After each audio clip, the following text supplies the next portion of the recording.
crooked or something? Crooked.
Shalom, the Hebrew Israelites. We come in week in and week out to prophesy the downfall of America. That's according to the Holy Bible. But first and foremost, we want to give all praise and glory to Yahawah, BaHaSham, Yahawashi, BaHaSham, Qadash. Yahawah is the true name of the Heavenly Father. Yahawashi is the true name of His only begotten Son. And there is no God beside Him. We want to give double honors to the apostles and elders of GreatMillStone, who definitely rule well. We've taught some 100% truth of the scriptures. And honors and salutations to the elect document doing these works of sincerity and the truth. So we start off with 2 Peter 2, verse 4. Because yeah, man, this place is going to be destroyed. And that's according to the Holy Bible. It don't matter if the weather is nice now, okay? And everybody think, since the weather's nice, you can feel good and shit like that. Because prophecies are still coming, man. This place is going to be fucking destroyed. When we in the kingdom, that's when we can really enjoy everything. But for now, we don't make this place our rest. Yeah, 2 Peter chapter 2, verse 4. For if our power spared not the angels that sinned, but cast them down to hell and delivered them into chains of darkness to be reserved unto judgment. Right, and that's going into ultimately tapping into the garden, man. Because the angels, the angels that sinned was when we went off, man. We were under as the sons of the Most High. Right? The sons of the Most High, man. Then you have the sons of men, and you have the sons of the wicked. So everything is really reincarnated. Either have an ear to hear, let them hear. But ultimately, we went off. We were subject to these bodies, man. Which these bodies are are the chains of darkness. Okay, meaning wickedness, man. That's why we get sick. That's why we feel jacked up. And as time goes on, it gets worse and worse, man. Brothers gotta wear fucking glasses, Brothers are short, overweight, fucking leg hurt, knee hurt. These are the chains of darkness, man. Even in your mind. You can have thoughts that you gotta rebuke out your own mind. You gotta shut up and down. Because these are the chains of darkness. And they're reserved until the day of judgment. Meaning what? When the Yahawashi returns and delivers us. And those that are found faithful are going to get a righteous judgment. But those that are wicked are going to get a wicked judgment. You 2/3 of you Negroes, Hispanics, and Natives that didn't want to return back to the Lord. Because here it is. When you watch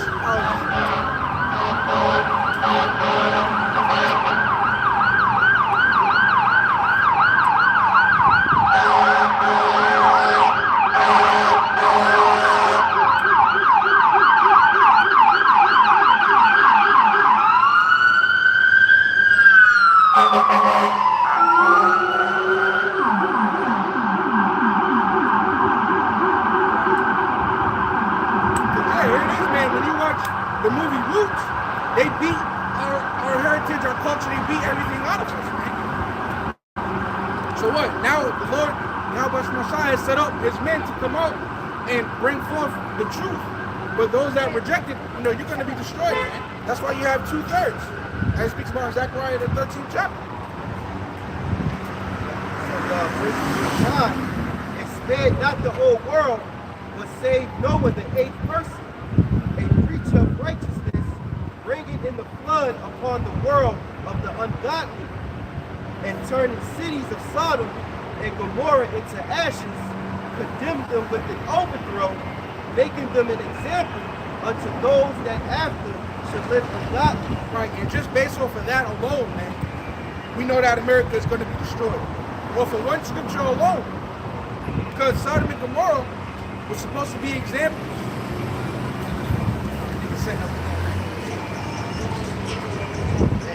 Man.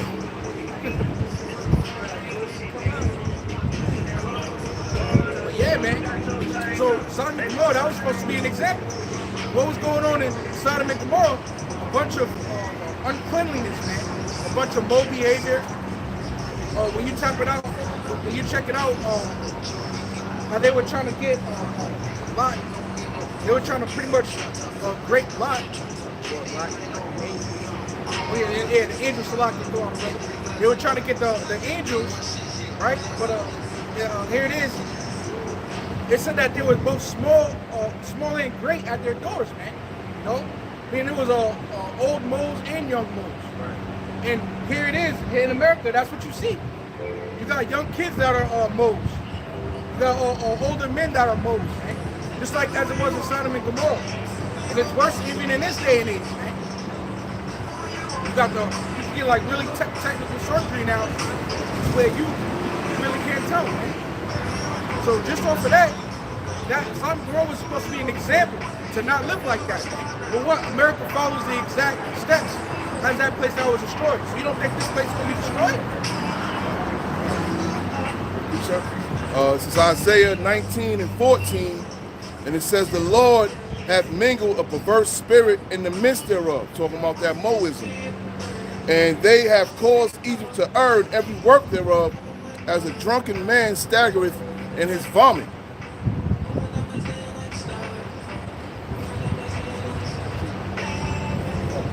Real quick.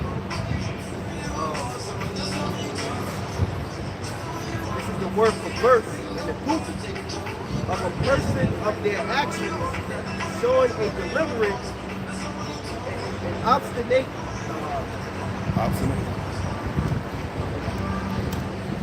It says, and a desire to behave in a way that is unreasonable and unacceptable, often in spite of the consequences.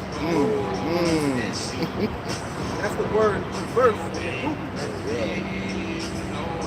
Yeah, what's the consequences of that? First off, you got the physical, that the Lord set it up physically. The consequences is the diseases that you get, which y'all know that y'all do.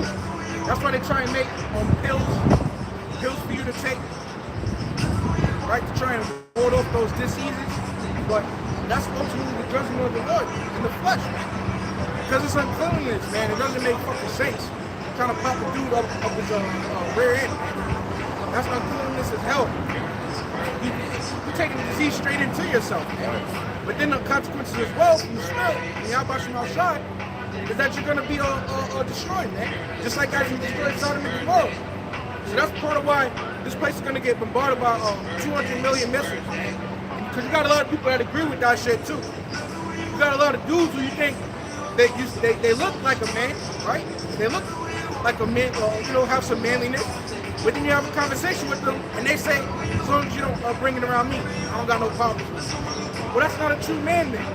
Well, the Psalms 94 chapter says, who shall rise up for me against the evildoers, man? So you're supposed to rise up and condemn that shit. Yeah, another one says, contrary to the accepted or expected standards or practice. And a lot of men that speak like that, like you just said, when they're drunk or drinking, they get seduced by that perverse spirit as well, man. You know what I'm saying? Back in 2 Peter 2 and 6, and turning the cities of Sodom and Gomorrah into ashes, condemned them with an overthrow. It's lucky, even though I had a dude who I came up with, man, he turned into a full, pretty much, I don't think he changed his plumbing, but he changed his parents. And he's a so-called West Indian, and at first his parents didn't accept him. So they disowned him, but then they eventually brought him back in. You know? So even those that had that standard of like, yo, this is wrong, even they pretty much deteriorate. So only the true men of the Lord is gonna stand for what's right, totally and completely. Yeah, that's the spirit of brother said that. I was telling the brother before the camera came on, it's this Navy SEAL, this high rate, experienced Navy SEAL, very popular among them. He got this interview, 6 hours long, and a part of his issue of his life is that he turned into a transformer, but he turned back into a man. He turned back into what he is because he said he realized it was a mental illness. So he said he's doing his shows, he's trying to tell the truth that really is not. He's basically telling you the truth, you know. And his brother talk about it because platforms like cancer, you know. But this is a guy that's Navy SEAL, well trained. He got a lot of information. You know, like I told his brother, I ain't finished watching the video. It's a 6-hour long interview, but it's pretty good. It's interesting shit like that. You know, he talking about how he said he was the one. He's one of the ones that you take the battery out your phone, you can still listen to because of the chips that are in your phone. Like he started revealing secrets, man. Stuff we knew, and they were just saying conspiracy. But this is a guy that's a vet, you know. Trained, well trained, brought up, man. He's telling you the truth. That's a recent video, or it happened like a couple years back? I don't know how old it is, but it came across the feed. Okay. I gotta check the date though. I ain't really know how old it is, but yeah, I just seen it across the feed like 2 days ago. Okay.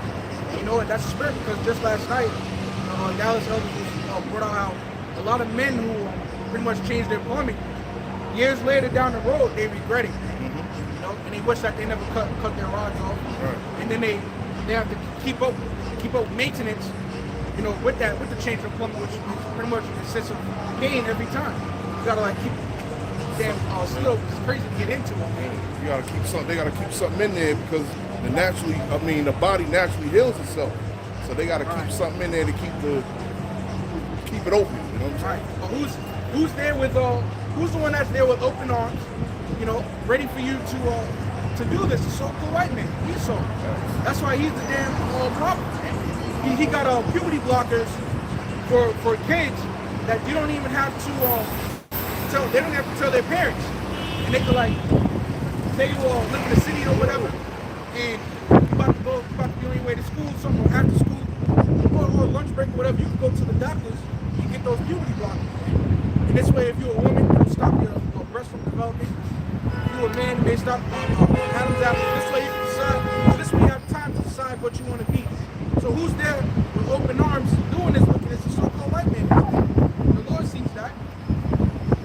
He's promoting it and allowing it. And he is set up as the king and ruler over this earth. You know? But I gotta read this up. Deuteronomy chapter 23:1. He that is wounded in the stones or have his privy members cut off shall not enter into the congregation of Yahawah. And that goes out there to the Israelites, you know, that take up that type of behavior. You know, the scriptures say, he that is wounded in the stones and have his privy members cut off shall not enter into the congregation of the Most High. So this means that, look, no matter what you do, you would never enter into the kingdom. No, well, let me say this, because as an Israelite, you are going to enter in, but the scriptures tell us in 2 Ezra 9, they must know it after death by pain. So that means on this side, you're going to die. Ain't no repentance. You're going to die on this side. And then as you going back up, you're going to be made perfect, man. Because we know that salvation is from Israel. That's just showing they're not going to be of the elect or the 1/3. Right, you know? right. Those are the only ones that's going to enter into the kingdom. Right? Everybody else going to be born in the kingdom. Regular citizen, man. That's right. It's a regular citizen. But you're going to be good. Because in that day, Israel going to be perfect, man. Never going to get sick. Never going to die. You're going to have everything a heart can wish for. You're born. You're going to have servants. And they going to have multiple women. You know? These kids going to love them. These women going to love them. Everything's going to be in order. You know? Yahawah said, he cometh not to steal, kill, and destroy, but I have come to give life more abundantly. You know? You clearly see that the thief is Edom. devil, the Bible speaks about is these Edomites. Because today's supposed to be the first day that they're supposed to issue in this digital currency. You know? And they were saying by the month of July, you won't be able to have the luxury to go to an ATM and pull out dollars. You know? And what that does is break you into more of slavery. Because right now we're slaves, but it breaks you into more slavery. You know, them monitoring everything that you buy, you know, them knowing everywhere you go and what you're into, what your thoughts are. And that's how we know also the vision of the Yahawashi outside prophecy, that look, the MOTP is coming. Matter of fact, it's here, but it's going to be laid out in the right time. It's not the scripture saying in Ecclesiastes, the 3rd chapter, there's a time, season, and purpose under the heavens. There's a time, season, and purpose under the heavens. So there's a set time and purpose that the Lord is going to allow these devils to go ahead and rule that out. And then the false prophets are going to be exposed without a shadow of a doubt. It ain't going to be no he said or she said. It's going to be evident. Because right now, the prophecy of the Lord is evident. It's screaming, man. And the false prophets, you can see them. They're not far away. They're right in your face, man. You know, those guys that's teaching a false doctrine, man. They're right on your YouTube, man. You know, and these guys hate the reproof. But the Lord's going to have them, you know, exposed to a way where it's going to be embarrassing, man. You know?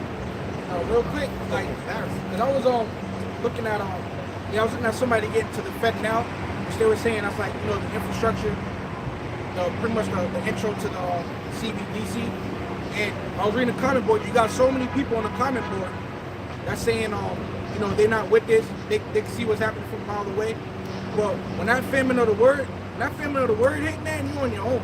And then we're gonna see, you know, if you're gonna stick with what you know, because they're gonna tear down. There's not gonna be no more comfort, right, on the internet. You're gonna have it within yourself, man. You're gonna have to know better for yourself. You're not gonna have nothing to see to anymore. So then when that goes down, we're gonna see, you know, what y'all are really about. Because Esau not just gonna keep having this whole you know, group gathering together that's against his agenda. He's gonna shut all of that down. Yeah, and another thing too to mention, we talked about it before the camera came on, is that they're gonna have to issue out a digital ID. And that digital ID is gonna be your identification to identify yourself everywhere you go. Into stores, delivery. Well, I ain't gonna say no. They showed you a glimpse of this in the year 2020, 2021. You walk into these stores, some stores scan you for temperature. So now you're gonna have to show your ID to get to certain stores on the buy and sell. So you're gonna have a digital ID to get on the internet. Therefore, what that does, that singles you out to know exactly who you are and what you're doing. You know? And the rabbit hole is going, it gets deep, man. That's a form of total control, man. You know? Have a proof on that you said about you know, we got ultimately when things hit the fan, ultimately you have to rely on the word, because the famine of the word is coming, right? And the scriptures tell how the just shall live by faith in that time. Right now everybody's playing games, trying to, you know, oh, the charagma doesn't mean an implant or an insert, you know, brother. No, it means it's not. That's what it means. It means a brand. Nigga, that's the same shit. All right. You niggas want to play games, act like these things aren't coming to pass, and it's happening right now. That's going to be on you when the time comes when the Lord lets shit hit the fan. What are you going to really rely on? All right. Here it is. The money system is crashing. It's done pretty much. All right. They say that America's going to be the new Venezuela in a way. All right, and then once they come out with this new world currency, all right, this new way of spending your money, all right, what are you niggas gonna do? You gonna grab onto it? Because why? You have to lean upon these songs. Why? You weren't really leaning upon the Lord and His words and the warnings that He was giving you. Thus saith the Lord. On top of that, the prophets have been on this earth for so many years, telling you people about these things that are going to happen, and the point in time where you don't want to hearken and hear. So let me get this out. It's Habakkuk 2 verse 3. But the vision is yet for an appointed time, but at the end it shall speak. And now it's speaking right now, which means what? We're at the very fucking end, man. We're here. We are here right now. It's not a game anymore. We've been talking about this cashless society, which we had a prelude of that a couple years ago with the bid coming out. Motherfucker, you couldn't go into a pizza shop And you go into a pizza shop, and yo, partner, let me get a little, you know, a little cheese slice. Oh, the ATM in the back. We don't do the cash no more. Or whatever that bullshit. We only do card. And the ATM machine is broken. We don't get use that no more. We're in a cashless society coming up right now, right? It says, and it shall not lie. No, it tarry, wait for it. All right, and we waiting a long time for this, but here it is. The prophecies are speaking. And they say it's popping like popcorn. All right. It says, because it will surely come, it will not tarry. And the Lord, His word is bond, man. When the Lord says something, it happens. That's what's going on right now. It says, behold, verse 4, behold, his soul which is lifted up is not upright in him, but the just shall live by faith. And that's what we're going to have to live on, is the faith, man. All right, all these times, all these years of the tribulations and the terrible times that we've been prophesying all these damn times, bro. It's finally coming to pass. And what? The Lord has now prepared us for what's to come. All right? Because why? We walk through that door. We know what to expect from Esau Edom. All right? But here it is, you niggas are not prepared. All right? That's it, bro. That's the key point. The just shall live by faith. Yeah, come. At the end of the day, it's all about faith, man. That's why we out here teaching, because we have faith. That's why we faithfully come out here. Because the brothers have faith. So, I actually got something. Yeah, this is Revelations chapter 18, and I'll start at verse 4. And I heard another voice from heaven saying, come out of her, my people, that ye be not partakers of her sins, and that ye receive not of her plagues. I mean, just basically not physically coming out of her, but actually mentally, man. You know? the Lord is going to actually bring Israel out of it. Come. The Lord is going to say that. Yeah. What's that? Revelations 18 and 4. Go to 11. Revelations 11. What's that? And 8? Or, yeah. Because the Lord has, His elect, it's exempt. That's why somebody get Revelation 7. Start at 1. I got it. Revelation chapter 7. In verse 1 it says, and after these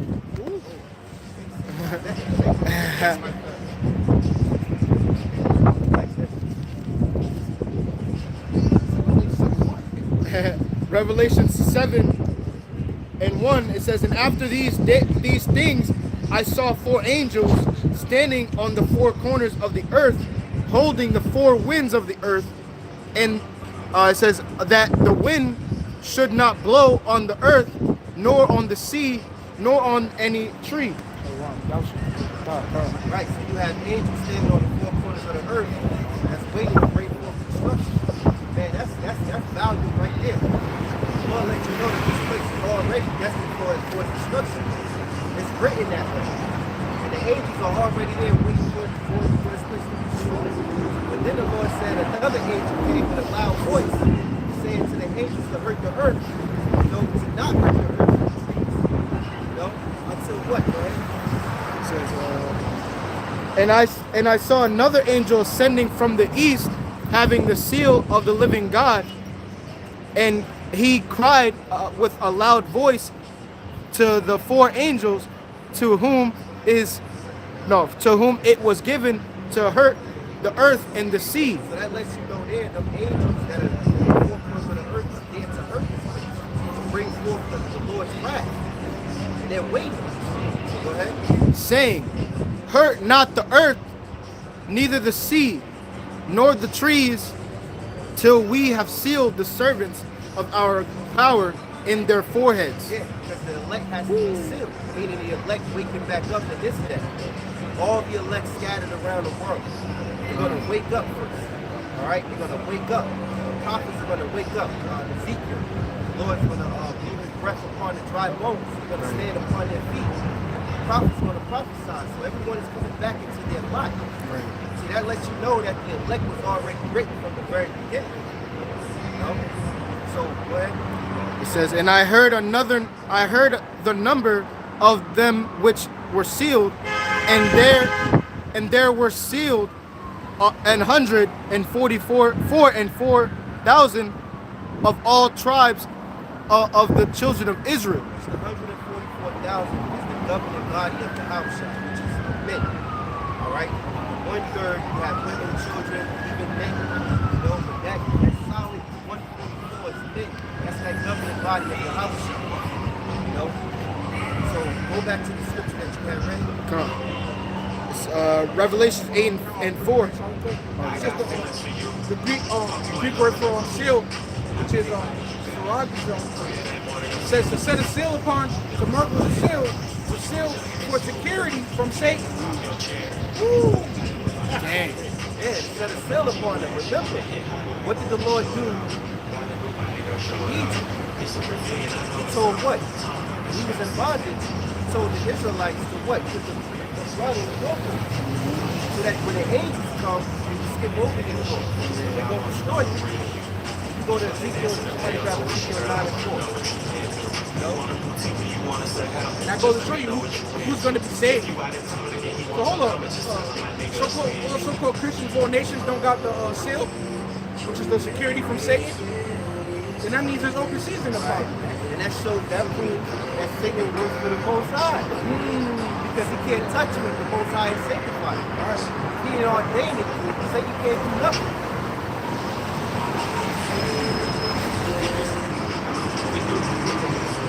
It's Ezekiel chapter 9, starting at verse 4.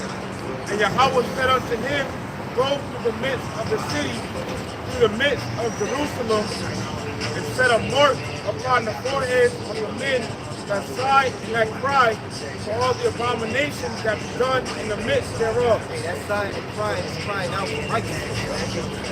You know? Who was out here sighing and crying for righteousness? It's only a small number. The men of the Lord, the prophets, the body of believers who want the kingdom of heaven, man. Those who believe in Yahawashi, who's praying day and night. You know? Who's constantly standing stiff before his name. He's keeping his ordinance. He's being obedient. Rehearsing the righteous acts. Keeping the holy days to the best of their ability, man. He said for sighing and crying, because most jokers 2/3, the Lord's people, majority, they're not sighing and crying. They're begging the government with protest for more rights to live here and to be governed by a wicked government. How you come on for you? Go ahead, quick. This is Psalms 94 and verse 16. Who will rise up for me against the evildoers, or who will stand up for me against the workers of iniquity? Who gonna rise up against the evildoers? The ones that the Lord sent, the prophets, man. All right, once He speaks. Read it again. It says Psalms 94 and verse 16. Who will rise up for me against the evildoers, or who will stand up for me against the workers of iniquity? Workers of iniquity. That's all that's going on now. It's a bunch of wickedness, man. You got Edomite women taking their children to drags and letting transformers dance in front of sexually in front of their babies, man. And they think they're doing a great thing. People out of your goddamn mind. Read it again. Verse 16. Who will rise up for me against the evildoers, or who will stand up for me against the workers of iniquity? Against workers of iniquity, man. But anyway, go ahead, Ezekiel 9:5. And to the others he said in mine hearing, go ye after him through the city, and smite, let not your eyes spare, neither have ye pity. So really ain't nothing new under the sun. The Lord delivering Israelites, He set a certain seal or mark upon them. And even at this point, this age, the Lord's going to set that mark upon these men and women that sigh and cry. So go ahead, continue. Verse 6, slay utterly, old and young. So let's show you how the Lord get down. His angels come. Matter of fact, the scriptures tell us that He got angels that lay on sore strokes. And these angels appease the wrath of Him that made them. So the Lord has angels like hitmen. They go out and do the works of the Lord. And they please the Most High. You know, that's another topic, because these so-called Christians, they don't know who they worship. They don't even understand the book. Apostle Paul said they have a zeal of the Most High, but not according to knowledge. You don't have no knowledge of who you worship. Because if you did, you would have understanding. You wouldn't do the shit or say the shit that you do. And you would manner yourself in the right manner, the righteous manner. You know? The Most High would enlighten you. You know? He enlightened you to be illuminated. Because they're not woke, they're asleep. So anyway, go ahead, huh? He says, slay utterly old and young, both maids and little children, and women, but come not near any man upon them. I guarantee you, Christians, these so-called black Christians, right? They really believe in the Most High, they would end up hating them.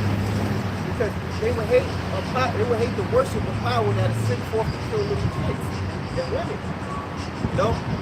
You jokers in this world don't have no understanding of life, period. You don't even know why you exist. You don't even know why you're here. You're just going through the motions, man. These Christians teach that you're supposed to love everyone. But here it is, the Lord says slay utterly old and young, and little children. So what you gonna say about that? The Most High is a terrible power. Do you really want to worship the true and living power? You know? You really want to beef with him? Do you really want to beef with him? I just did a lesson this morning, or this afternoon rather, how down in Florida, a toddler got found in an alligator's mouth. You know, and that's nothing but the Lord. Right. Right. The Lord right there. Right. A toddler, man. A toddler, 2 years old. Hey, the Lord allowed it, man. Hey, the Lord allowed these devils to feed Israelites as gator babies, man. Look at that. That again. Shit. Well, all praise Yahawashi, BaHaSham. The Lord allowed Israelites, because there's history on that, when these Edomites were feeding Israelite babies, all right, so-called Negro children, who were fed to gators for gator meat, and the Most High allowed them, man, because he could have stopped them. See? That's why it's important to read the scriptures and get understanding. Somebody, real quick, Isaiah 45:7. You know? Just in case somebody comes across and watching the video and they don't know. But you gotta understand, why do the pastors and teachers don't got this scripture? You got it? Yeah. It's Isaiah chapter 45 and verse 7. I form the light. Go that before. Verse 4. Yeah. It says, for Jacob, my servant's sake. Oh no, sorry. For Jacob, my servant's sake. It said, for Jacob, my servant's sake. Go ahead. And Israel, mine elect. Israel, my elect. Go ahead. I have even called thee by thy name. I have surnamed thee. Though thou hast not known me. Right. I am the Lord. I am the Lord. That shows you that the Lord chose us. He didn't choose the Lord. The Lord chose us to be his people. Right? I am the Lord, and there is none else. There is no God beside me. I girded thee the axe. I girded thee, though thou hast not known me, that they may know from the rising of the sun and from the west, and that there is none besides me. Right, because the Most High did marvelous works, all right? He did marvelous works in the earth. So you know he's the God of the universe. He's the God of the Israelites. He's the power of the spirits, man. He's the Most High. His name is Yahawah. Man. I am the Lord, and there is none else. I form the light and create darkness. I make peace and create evil. I, the Lord, do all these things. See? He said, I, the Lord, Yahawah, I, Yahawah, do all these things. So he create good, he create evil. So we understand that anything that's evil being done in the earth, the Most High allowed it to happen. The Most High let it work. Because why? Wickedness and righteousness play a hand together. There's a balance. You got the right, you got the bad. I mean, you got the good, you got the bad, you got the right, you got the left. Both sides is just balance. He's the ultimate judge, man. So you can drop that. Still a little more. It says, so it's Ezekiel chapter 9 and verse 6. Slay utterly old and young, both maids and little children, and women, but come not near any man upon whom is the mark. Right, who is the mark? Go ahead. It began at my sanctuary. Again, at my sanctuary. Sound like 1 Peter 4. You know? Read. Then they began of the ancient men which were before the house. And he said unto them, defile the house and fill the courts with the slain. Go ye forth. And they went forth and slew in the city. Right, so the Lord said, set a mark upon their foreheads. Man. Now the word mark in Ezekiel 9:46 is a different mark than Ezekiel 13:16, man. Okay? It's a different mark than the MOTP. This mark is in the Hebrew word the Y, which means exempt from judgment. So going back to your original scripture, read that again.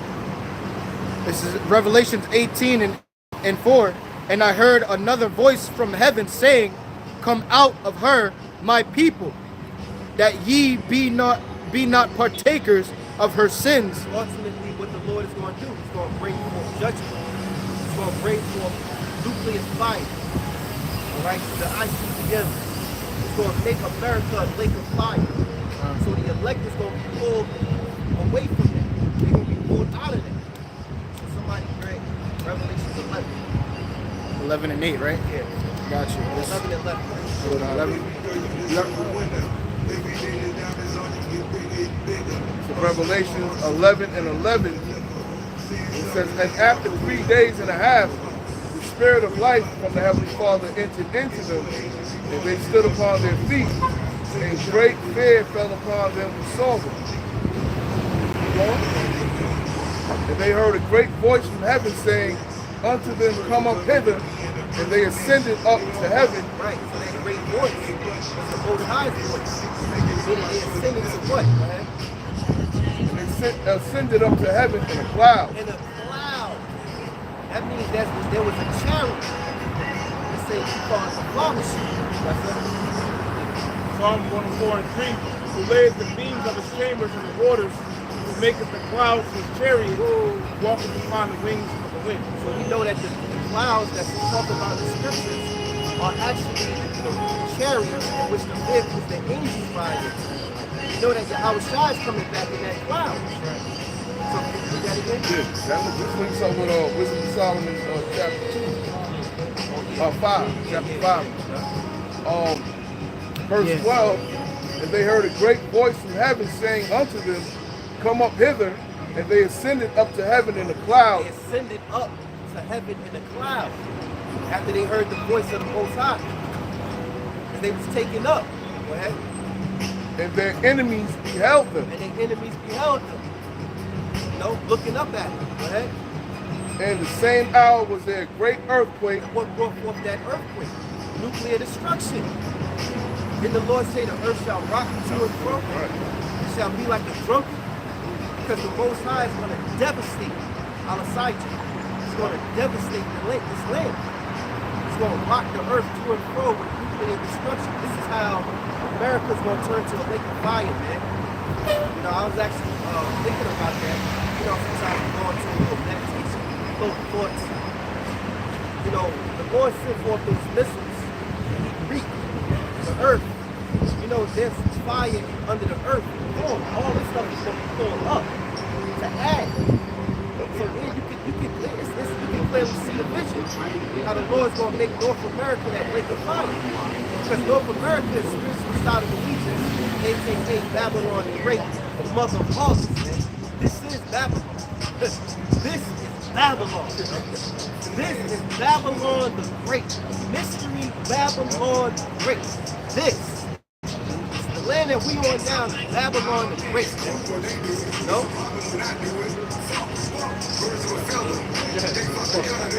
It shows that when destruction comes, that's, you know, when the missiles are coming, going willing, and the elect comes being done. You know? And it said in the same. Well, matter of fact, it's actually somebody get second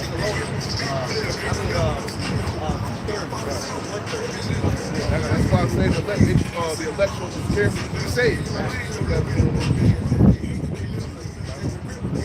Real quick, I'm supposed to show you that that's another Babylon written out in the scriptures, because remember in the scriptures speak about how when Babylon is taken down, you won't even be able to see, like Arabian won't be able to pitch it. Now ancient Babylon is in Iraq. You know, they still have the wars over there. So that goes to show you that we're talking about another Babylon. Yeah, even the other nation, Putin, president of Russia, they mentioned over there in Ghana, one of the spokesmen, I don't know his credentials, but he was in an interview, he was going at it. He was pissed off about the Moses transform. He told one lady that's supposed to be the head of some sort of council in charge of over other teachers. He told that woman on camera, he said, you will not. He said, if you teach any school that American shit, well, he said, shit, he said, if you teach any school over here in Ghana with that American philosophy, you're going to be out of here. He said, you want to take us to hell with America? So you got to hear what he said. You don't see that? So I'm just saying that as you watch these different videos, these different groups from outside the country, they can even recognize that this place is Babylon the Great. They know, man. Didn't he even warn the people in Uganda that they're going to start in a couple of weeks, everything's going to change, and they're not going to use paper currency anymore? Is that the same guy? Yeah, I think he got a bald head. Yeah. He said in a few weeks, everything's going to change. Yeah, I think Yeah.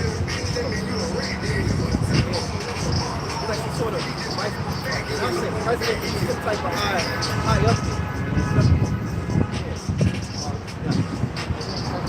What is Zechariah? Zechariah.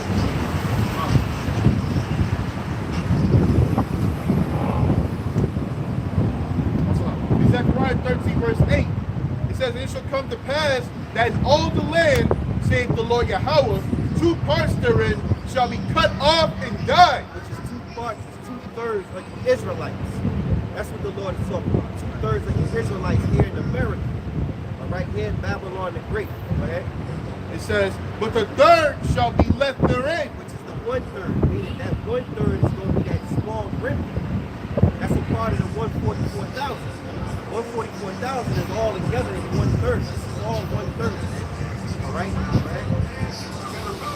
It says, verse 9, and I will bring the third part through the fire, and I will refine them as silver is refined. He said I will bring the third part through the fire, which is twofold. Because one fire is catching hell, man. Catching hell. We would need some gold and try to see if it's gold. Try through the fire. So when we came into this truth, being a part of the Lord's hopeful elect, hopefully being a part of that number, we're going to try through the fire. And the second quote is that actually we're going to be brought through the fire in the way of the Lord's charity, man. Yahawashi, Yahawah, simultaneously, man. That's why Brother mentioned, 1 Peter 4, somebody got scarcity to say.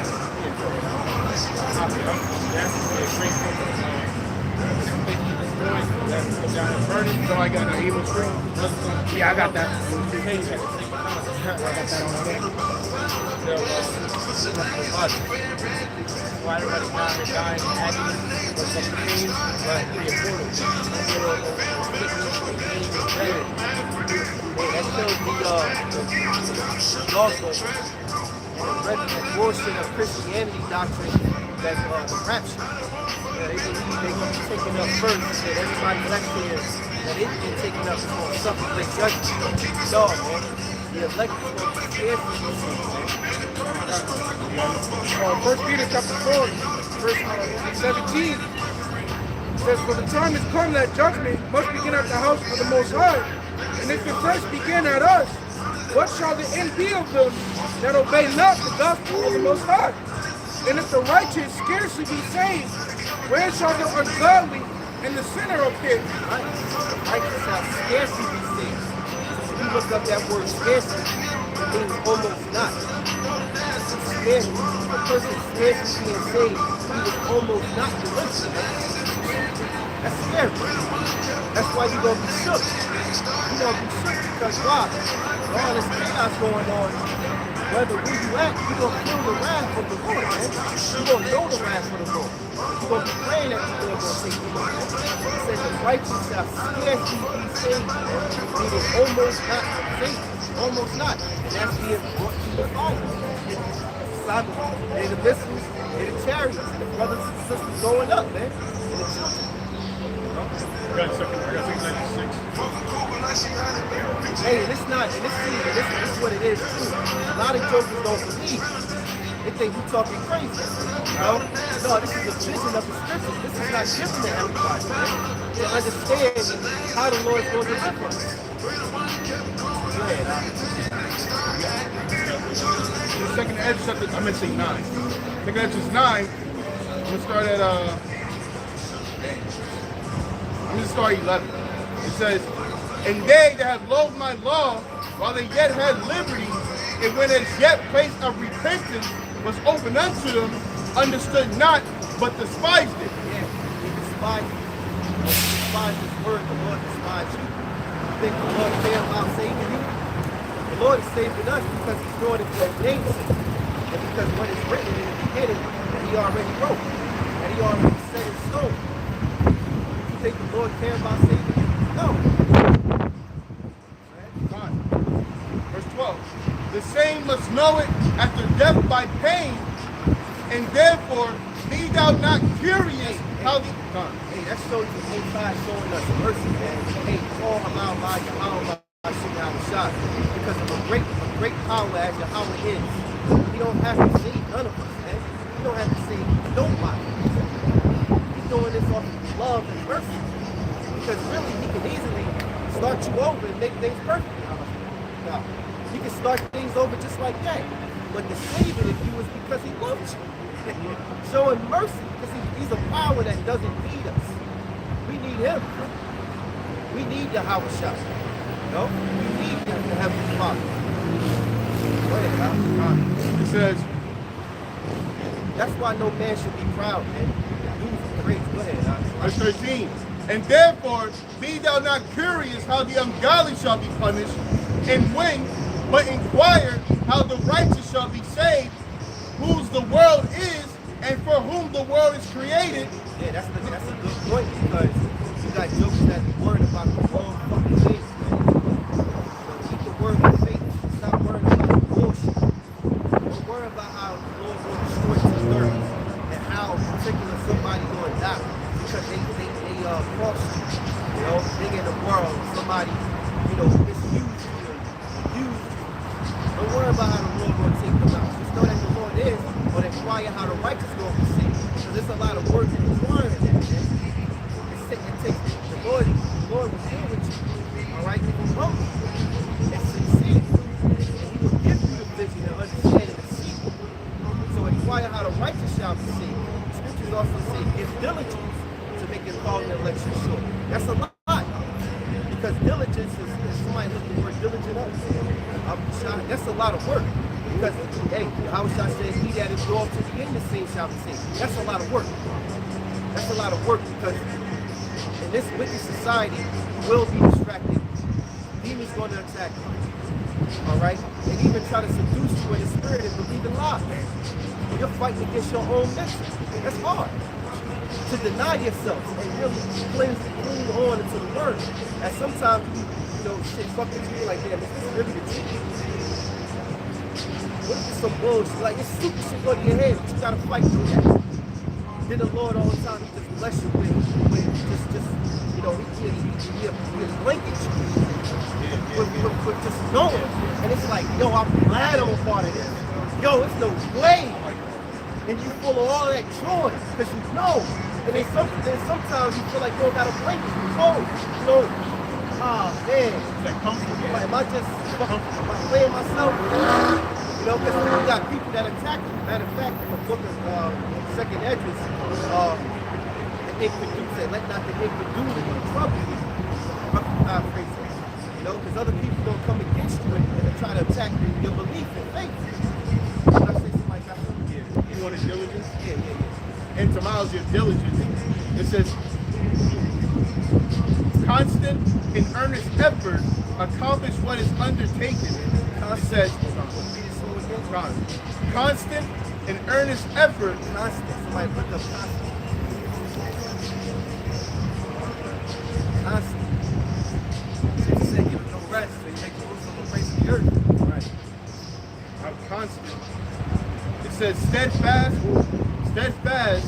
resolute, patience, unshakable. Unshakable patience. It's hard to be constant when you're full of going through trouble. You might not be feeling good. You might got shit, going against you. Your everyday is rough, man. Now you gonna make ends. You got shit on your mind. The scripture saying, your pot, 14.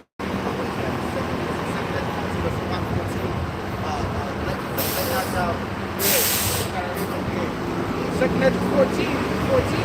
Let go from the mortal thoughts. Let go from the mortal thoughts. Mortal thoughts. You gotta let go of mortal thoughts. But this is a fight. And some jokers let the mortal thoughts get the best of them, man. So they fall out the truth. You got mortal thoughts. You're thinking of shit where you're looking at a brother, you might think the brother wicked. And the brother ain't wicked. It's you being wicked in your mind. Demons got you like in your mind. Mortal thoughts.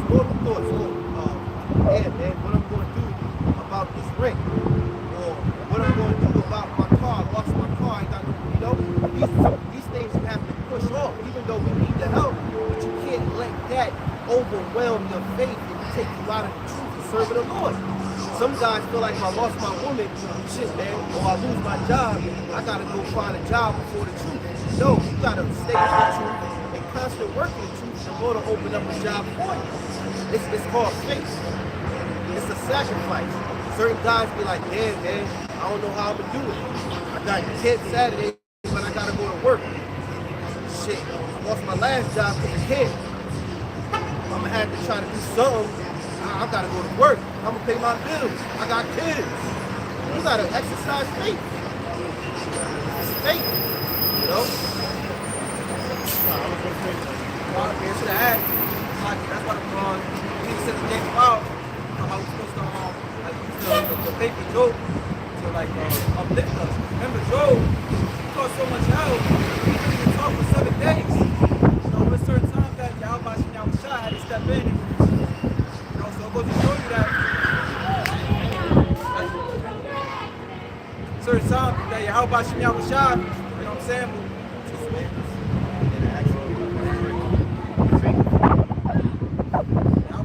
Will have to step in, man. That's why it's important to stay glued to the scriptures, read, study, meditate, Yeah, it's very important. And I'll tell you something, and just something I experienced, right? It's trying to run away. Run. Oh, hell yeah.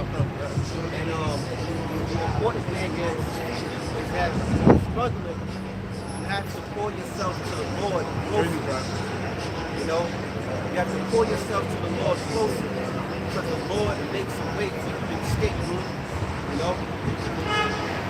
don't want to get into no state of worrying. As if you're left out. The scriptures say, whatever righteousness is seeking to bake bread. You have to pour yourself closer. Don't leave yourself in that misery of feeling down about yourself, feeling like you fucked up, mad. You're gonna drink, you're gonna get fat and drink yourself. Fuck you. That fucking spirit. Fuck That woe is me spirit. Fuck it. Fuck it. No, man. No. Somebody get Matthew 6. The last 3 verses, man. I'm telling you, because we all go through it. At a time that you journey in this truth, you find yourself, against the world, man. You find yourself not happy. So then you need help. But I tell you something. The Lord makes a way, man. He makes a way, and you don't know how what way he gonna come, but it's gonna be to help you. And the purpose is because you run close and cleave unto the Lord. That's the right 2nd chapter, the part not away. You have to cleave unto the Lord. And I'm telling you, he's gonna help you, man. Go ahead. You said verse 6, Matthew like 6 the last now. 3, 4 This verses. is Matthew 6, start 32. He says, for all these things do seek, verse 33. But seek ye first the kingdom of the Most High and his righteousness, and all these things shall be added unto you. And you can read, you don't have to read it down, but if somebody haven't read Matthew 6 chapter, read it. Because the Bible tells you the things that what you may worry about. The Lord said the Gentiles worry about these things, but your Heavenly Father knows the things you need already. Anything that we need already, the Lord knows, man. He already knows. And if you hang to the Lord, He's going to provide and help you, man. As long as you put Him first. That's what the Lord want to see. Some things the Lord designed to test you. They'll try you. The Lord has said some shit. Are you my servant? Okay, let me see if you my servant. Let me let you fall short. But let me see where your mind is going to go. You gonna cleave or you gonna run? You know? And the Lord does this. Proving you to be his, man. You know?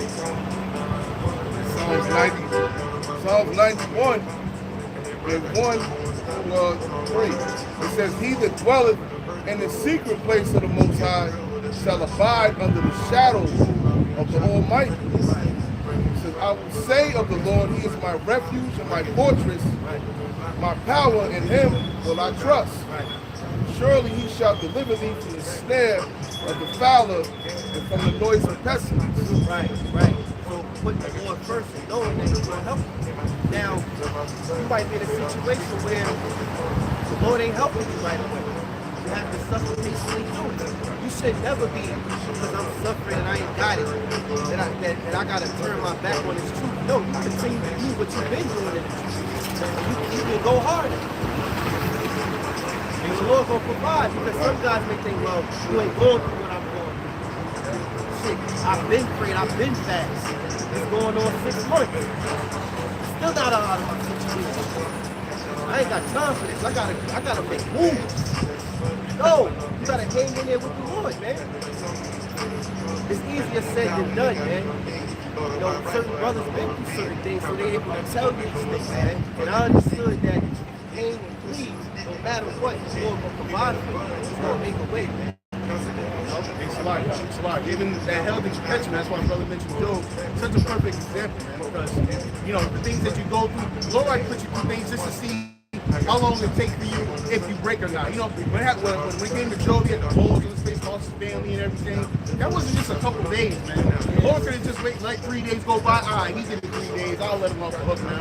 Now, the Lord let him go through that for a continuous amount of time, man. He went through it and saw and went through that fire, and he came out clean. And what? The Lord added to him abundantly, man. And Job actually was a monk of the pit. And the poor, and he was more accepted among the poor. And the ones that were rich like him, and that was up to a certain standard, they looked down upon him because of what he became, because the Most High suffered, and he suffered. And when he went among the poor, they loved his wisdom. You know, come over here, sit with us, we're not ashamed of you. And that's when he learned a lot of more wisdom going through that. Just another quick one about BaHaSham. Hebrews 11, 24 to 26, because this is the faith that brothers need to have, man. Right. It says, by faith, Moses, when he was come to years, refused to be called the son of Pharaoh's daughter, choosing rather to suffer affliction with the people of the Heavenly Father than to enjoy the pleasures of sin for a season, esteeming the reproach of Mashiach greater riches than the treasures of Egypt, for he had respect unto the recompense of the reward. Honestly, when I think about that too, I also think of Yahawashi. You know, when he wasn't any type of like he was on kind of a high stature, but he brought himself low, and that's what I think about when I hear about that, because Moses was on a high seat, but he again, it said, wait, read that again. Hebrews 11 and 25. It says, talking about Moses choosing rather to suffer affliction with the people of the Heavenly Father than to enjoy the pleasures of sin for a season. Right, and who could do that?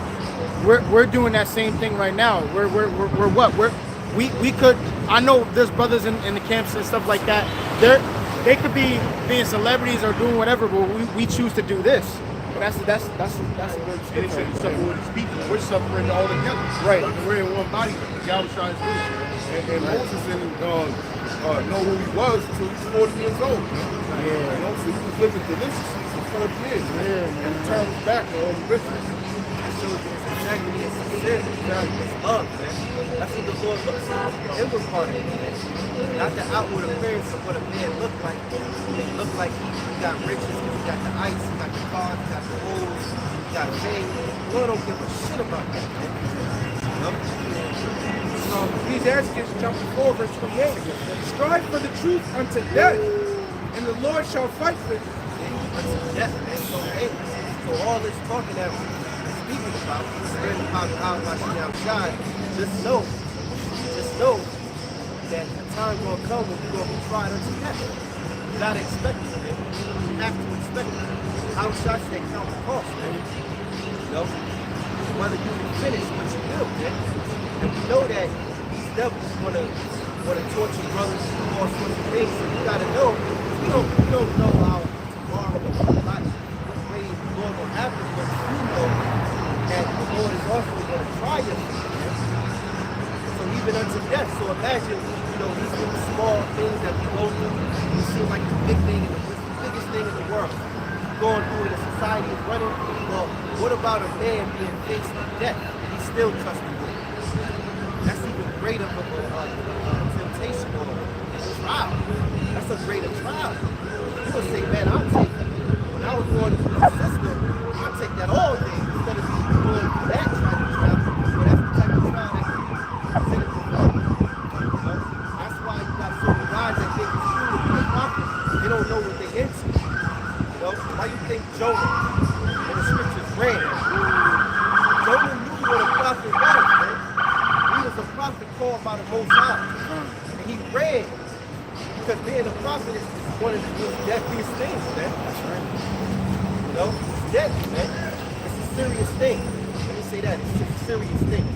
You put your life on the line to speak the words of the Lord, even against the higher government. The Most High is above this place, so the Most High sent you as a mortal man to go speak before them and with great words, man. You gotta sacrifice your own life too. You gotta sacrifice your life for the greater power of His word. James 1:12, it says, "Blessed is the man that endures temptation, and when he is tried, he shall receive the crown of life, which the Lord hath promised to them that love Him." Blessed is the man that endures temptation, man. He don't give in to it. He know it's there, he's tempted, but he ain't gonna do it because he got too much integrity toward Yahawashi outside. So that man is blessed. And Yahawashi outside, the Lord will reward him greatly, man. 1 Timothy 4:13. Till I come, give attendance. I just think about our apostles, man. Because the apostles, they the men, they those men of Yahawashi outside. Them. And it's through the spirit of Yahawashi outside, and now we have, when you look at these other men that's leaders of their camp, and they're making it bad, they're selling out, they're making TV shows, they got the biggest Passovers, and he's being brought out on a throne seat, being trained, but our apostle goes to get something. So you would think those things are temporary, because why would you want to, get your shine on, you have the ability to do it, don't do it. That's that scripture, man. That's how you know the men of the Lord. That's the spirit, because that's what this verse goes into. 1 Timothy 4:13. Till I come, give attendance to reading, to exhortation, to doctrine. And like what everything the brothers are saying, this wisdom comes by reading, because all of it is in the word. That's why the scriptures say that the things written aforetime are written for our learning. So through reading and reading in the spirit with the right understanding, you'll know of past times that men have been tested, like Job, etc., Moses, and so forth. Yahawashi giving up a certain status and becoming low for the sake of the ministry. Till I come, give attendance to reading, to exhortation, to doctrine. Neglect not the gift that is in thee. Real quick, because you got men that, even young men now, that they see a bad and it's becoming an Israelite. They're making everything about their ministry and making it bad. They go get a 501, sign a contract with the government so they can exempt from taxes, and they see opportunities because this is the time of opportunity, social media. And so guys, what we're going to do, we're going to have an Israelite wrestling match. Matter of fact, we're gonna have an Israelite rap battle. We're gonna get people come pay for it. We're gonna rent out this hall. We're gonna have some lamb. We're gonna have some liquor. We're gonna throw a party, and they're gonna make money. But you see, the real men of the Lord ain't doing none of that shit. Don't want none of that shit, man. What we want, all right? When you say what these men want, which I hope we'll be a part of, all right, is the kingdom. That's it. That's it. That's it, man. Neglect. This is the time to get rich. This is the time to get rich. If you in the world, this is your opportunity. Now or never. Now or never, man. It's the easiest time to get rich from anybody. If you just got to fall into the right, all this social media, you got to go right dumb kids. I call them dumb, but they folly ass Israelites just doing videos doing this. You know about that? And they saw it in 30 seconds. And all of a sudden, you got to check behind this shit. He get paid. You got to keep it going. Every time you know this guy, every time you come into a place, he yelling at somebody. This is crazy shit how these people are making money like this. But you know, that's right. Neglect not the gift that is in thee, which was given thee by prophecy, with the laying of the hands of the presbytery. And the presbytery is that, the body of elders. So you're getting these, this understanding, this knowledge, wisdom, and understanding from the apostles on down. You're not to neglect that gift. If it resonated with you, you was able to receive it, you're supposed to try your hardest every day, day in, day out, to hold fast to it. Because the same way it was given to you, it could be taken. It could be taken by the deceiver, or Matthew the 13th chapter, when it goes into the parable of the sower. You know, that's one of the more fearful parables in the scriptures, because you got to ask yourself, which one are you? Which one of those seeds are you? You know, because you could even be in it for a small season until you're tempted and taken out. If you're not of that seed that fell on solid ground, you could be faking it to the end, and you're going to be rooted out eventually. It's Matthew 21:5, and it says, "Tell ye the daughter of Zion, behold, thy king cometh unto thee meek, and sitting upon an ass, and a colt, the foal of an ass." And that's why the apostles don't deal with gimmicks, because they follow the example of Yahawashi, man. Yahawashi came meek, you know? And they also know that it's not about us, it's about the Heavenly Father and Yahawashi. That's what it's about. So the book of John chapter 12, verse 42, it says, "Nevertheless, among the chief rulers also many believed on him. But because of the Pharisees, they did not confess him, lest they should be put out of the synagogue. For they love the praise of men more than the praise of the Most High." That's one way to spot somebody in the wrong spirit, when they're more about the world and the praise of the world, rather than to receive the glory of BaHaSham Yahawashi. BaHaSham Yahawashi gave us the formula that we are to be the meek right now. We're not supposed to be receiving our glory. This is not our world. This is a wicked ass world. So if this world loves you, you wicked. So you want to be of the ones that are hated, the ones that are persecuted. You want to be at the bottom. It only makes sense that if you are of the righteous and of the God-fearing, for you to be at the bottom in hell. But that's the same way that if you're at the bottom in this hell, and it's for righteousness' sake, you're going to be glorified along with Yahawashi when he's wearing that crown, when he's given his dominion over the world. And so we want to be joint heirs with him, not joint heirs with Satan. To make it in this world right now, you got to be joint heirs with Satan. That's a straight cut, man, to acceptable reward, you know, from people of the world. Right? That's like the prophet of the era or whatever. It's plain to see that you're loving the praise of men more than the praise of Yahawashi. You should never accept no reward from men. That's definitely going on. The scripture right there, the straight up section. Real quick, man, this word really got to just be in you, because wanting to what the precept the brother had read, you know, that gift that was that basically that gift that was laid upon you, basically like educated or brought out of you. And I think about the prophet Daniel, which Yahawashi said, you know, basically he looked at this man as blessed. And when you go into the story, it's like Nathaniel wasn't even doing that. So it's like basically before praises of men and stuff like that, your life got to be conscious of these words. Okay. This is Matthew chapter 10 and verse 38. I'm gonna start at verse 38. Yeah, it says, Real quick. God, you got it. also think about Matthew 5:20, where Yahawashi said, except thy faith exceed that of the Pharisees, you should no wise enter into the kingdom of heaven. The Pharisees, they were looking good on the outward, on the inward, the scriptures say that they were like a bones of men. It says Matthew chapter 10 and verse 38, and he that taketh not his cross and follow after me is not worthy of me.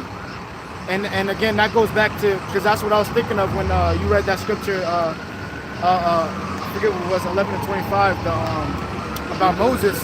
Yeah, and I lost my train of thought at first, but now I remember now that that's the same thing as far as Yahawashi when he was rich but then became poor.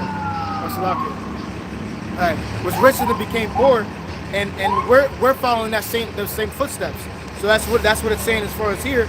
Let me read it again. It says, and he that taketh not up his cross and follow after me is not worthy of me. He that findeth his life shall lose it, and he that loseth his life for my sake shall find it. And that cross could come in many ways. It could come in many forms of temptation. Like a lot of people's cross that they should have bared right now during the funds campaign was something like losing their job or something. If that's a cross you had to bear for the faith, that's something you had to do. You had to prove your faith, and who knows if the Most High would have blessed you with a better job or something else. But you had to take on your cross. Sometimes it's maybe giving up a child. Maybe it's leaving your woman, leaving some wicked-ass family behind. Whatever it is, you better take up your cross, because that's the Most High testing you. And the fact that you give in, it just shows that there's certain things that you're putting above the Heavenly Father. Right. So you're not going to be worthy. Right. You know, that cross is also going to come with that digital tag. When people are either going to have to lose everything if they deny it, or give into the ways of the world. Just go ahead and take it and continue living. A lot of people aren't going to take up that cross. Only the men of the Lord. Right. I got something else too. If anybody, you got something? Okay. This is John chapter 15, and I'll start at verse 16. Ye have not chosen me, but I have chosen you, and ordained you that you should go and bring forth fruit, and that your fruit should remain, that whatsoever ye shall ask in of the Father in my name, he may give it you. And right, Yahawashi, Yahawashi chose us. Okay, so little do we know, we came from different walks of life, but again, not knowing where we wanted to be, and it just so happened that we're part of this truth, and that shows you that again the Lord really chose us, and we didn't choose Him in a sense. So you just like Kahan was saying, as far as it kind of has to be already given to you as far as a gift. That's what you said. So that's the same thing. And that's pretty much it. And going to like taking up the cross, brought out. That's beautiful, man. Because our whole life has to be about that, man. Matter of fact, I had the other version of it in the book of Luke, chapter 9, verse 23. And he said to them all, if any man will come after me, let him deny himself, and to deny yourself is to suffer. So being in the truth is all about suffering. That's why brothers fast as well. Fasting is a form of suffering for the greater purpose that's to come. Because greater sufferings are coming. So we didn't make this place our rest like the 2/3 of our people did. They don't want to suffer. So it says, let them. Hey, some niggas don't want to suffer so bad they'll kiss their women ass, man, just so that they don't have to go through that. You got a grown ass man asking his woman if he can go hang with the boys and shit. Like what? Just because you don't want to suffer from her bullshit. Right. It's like go along and get along spirit. Yeah. And wife happy life. Yeah, that's He so broke that shit off. I was watching that show 1883. His wife back talking, I don't remember the last time I had to ask you. I don't remember the last time I had to tell you where I was going. And he just like tipped his hat. Like so Kwame brought that spirit along. Yeah, because as a man, you got you a woman, live together or whatever the case may be. And it's like she's not happy, you at war. She got an attitude, you don't know why. Come home and she just, she starting shit. And it's like, he wants to live like that. You know? But knowing if your woman's mad, she gonna ruin your day. You know, that's your rib. You know? Sort of like your best friend in a certain way. That's your wife. You know, your woman. And if she upset with you, because look, when things are going well between the two, if she got a problem, you're there to try to help her fix it. Help her get out of the situation. You know, y'all supposed to be together. But if she got this evil spirit on her, she's got an attitude, she's just slamming doors, you don't know what the fuck going on. What the hell did you do with that? So most men, let's say men in the world, what they do is, you know what, I gotta do whatever it is to please her. Suffer himself to go out, go back outside, go do what he gotta do in order to make her happy. And that's that saying, happy wife, happy life. That's some bullshit, man. Every last one of you women that cause attitude and do that shit, you got Satan on you, the Lord will destroy your ass. That shit wicked, because a lot of them learn they have that demon power. Some of these, I'm talking about Judite women and you northern women, but they realize they have demon power. They know they got the power. That's demon power. Because they're messing with your mind. I'm gonna get upset, and I'm upset, so I'm gonna make you upset. And they doing it purposely. It's malicious, man. That shit's wrong, man. I'll just say the Lord gonna kill your ass, man. And then he gonna replace you with one that's good. Good for you. That shit wrong, man. And it's literally satanic because you think about it, that's synonymous with Satan's gifts. So that just shows that they're on the father of the devil because they're using manipulation, which is another form of deception, you know, which is they're getting that from the devil. Demons goes into intelligence. They know how to push our buttons and what, how you know. Right. And even the Lord, the Lord told Peter that Satan come to sift you as wheat. So It says, if any man will come after me, let him deny himself and take up his cross daily and follow me. So we gotta take up the cross daily. And I was watching 1883. So this suffering man and getting into this routine of serving Yahawashi, it literally has to become our whole life. And in that show, 1883, the guys like they wanted to hold all their shit from Texas to pretty much to Oregon, right? By horses at the time. And it was like, yo, you're gonna have to lighten the load if you want to make this trip. And then one guy's like, pretty much he's like he's a musician. So he don't want to take his piano out, this and that. He was crying about it. And he's like, the leader's like, you're not a fucking musician, man. He's like, right now you a pioneer. You're on a journey, man. That's all you know right now. Right now you don't know damn music. You don't know carpentry. All you know is this journey. So that's how it is in the spirit with Yahawashi, man.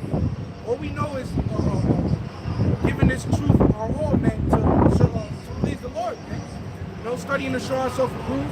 And the scriptures say, desire the sincere milk of the word, that ye may grow thereby.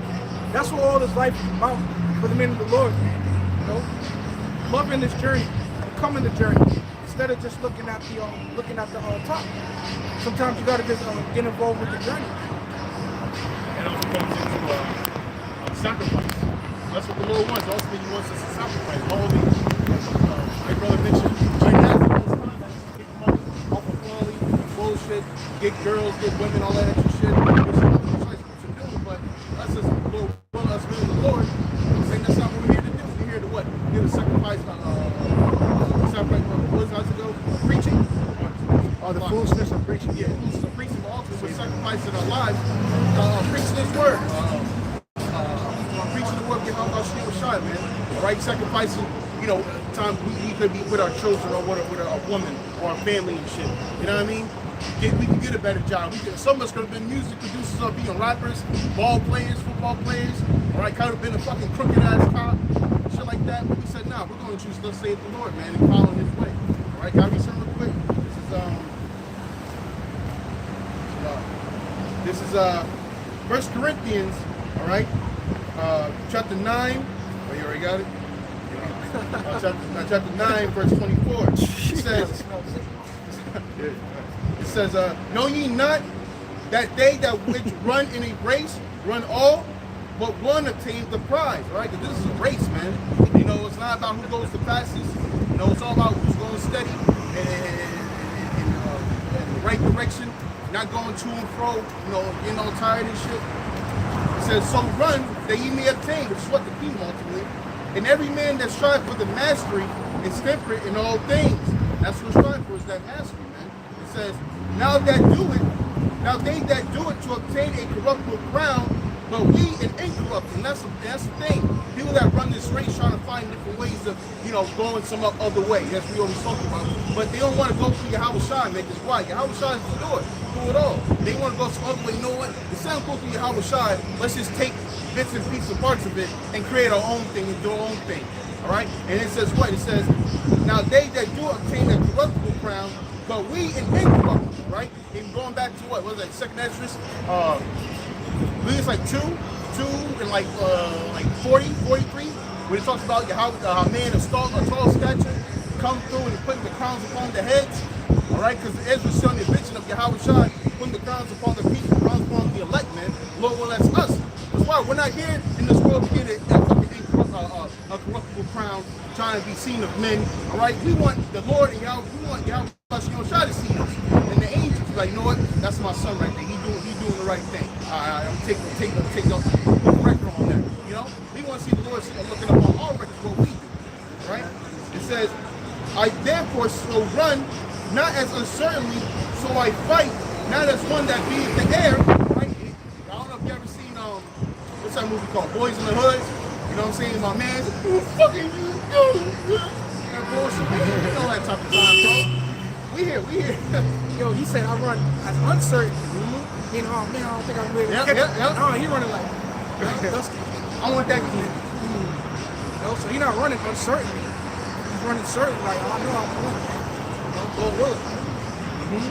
It says, but I keep under my body and bring it into subjection, means that by any means, when I have preached to others, I myself should be a castigator. All right? That's important, man. Said, he's temperate in all things. If you're not temperate in all things, you're going to be at risk of being that castigator. So that's why we got to, I believe you said, bring the bodies under subjection. Yep. You know, which comes with a lot of fasting, man. Okay? Because fasting builds that discipline. You know, then through that discipline, we can serve the Lord better. Matter of fact, discipline is the beginning of the kingdom, man. Because you have to have discipline in order to get wisdom, and wisdom brings it to a kingdom. So that's how important that discipline is. It comes through a lot of fasting, man. You know, you get into our last week. And it may be hard to get into fasting too for some people, man. That's why you got to just skip lunch or something, man. Then get into skipping lunch and dinner. Then you're able to fast for the Lord. If you don't want to say you're going to fast, make a vow, and then you break the vow, man. The Lord said you don't have pleasure in foods like that, man. So a little bit will go a long way. Which goes back to the book of Luke, chapter 9, verse 24. Whosoever will save his life shall lose it. Whosoever will lose his life for my sake, the same shall save it. Yeah, because that goes into you trying to save yourself in this world. Lose your life for the Yahawashi sake. When you come out of this world, you're going to gain your life. The Lord told us to give our bodies as a living sacrifice.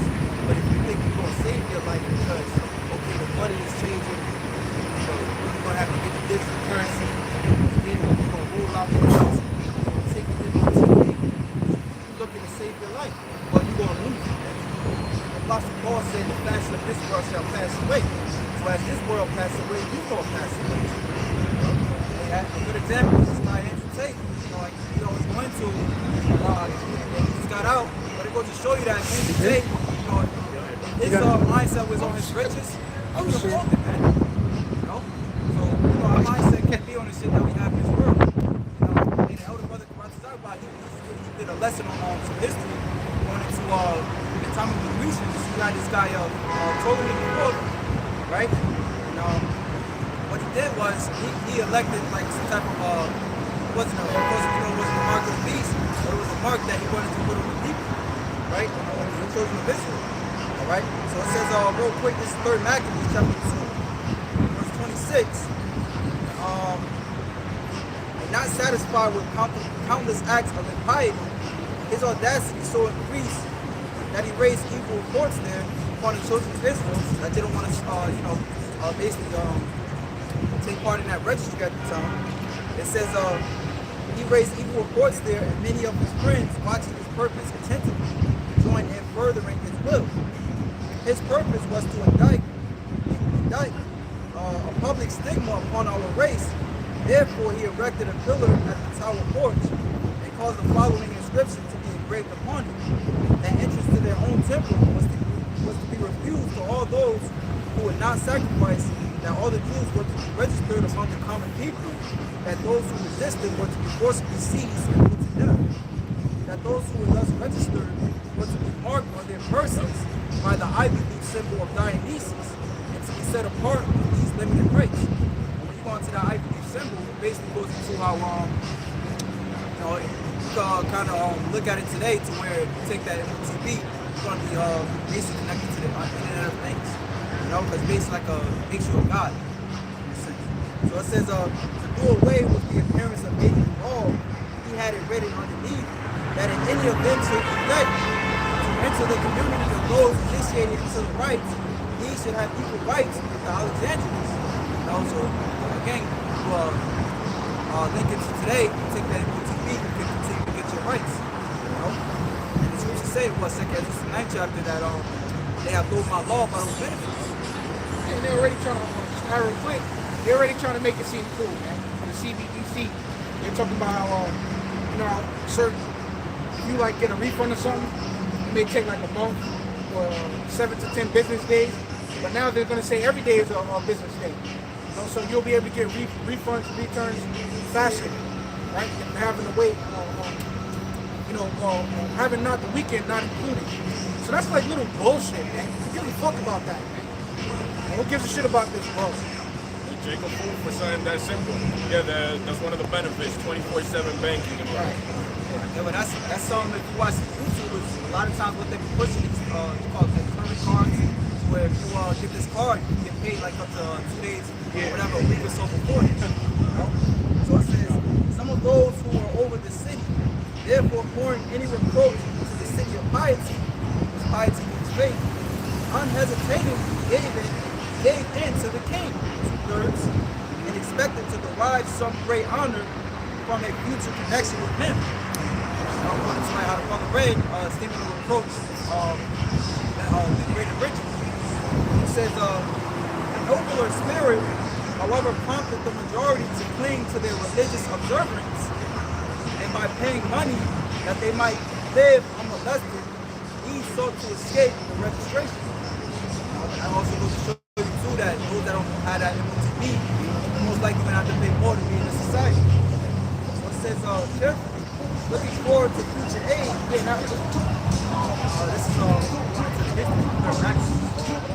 just to add real quick, that's the fact, man. You're gonna have to pay more. They were trying to say that if you don't have the CS, that you should pay more for car insurance. I guess they say you can fall out of whatever bullshit reason you maybe fall out under the while you're driving, and then you may crash up on whip. They're saying that you're supposed to pay more. You should pay more for car insurance.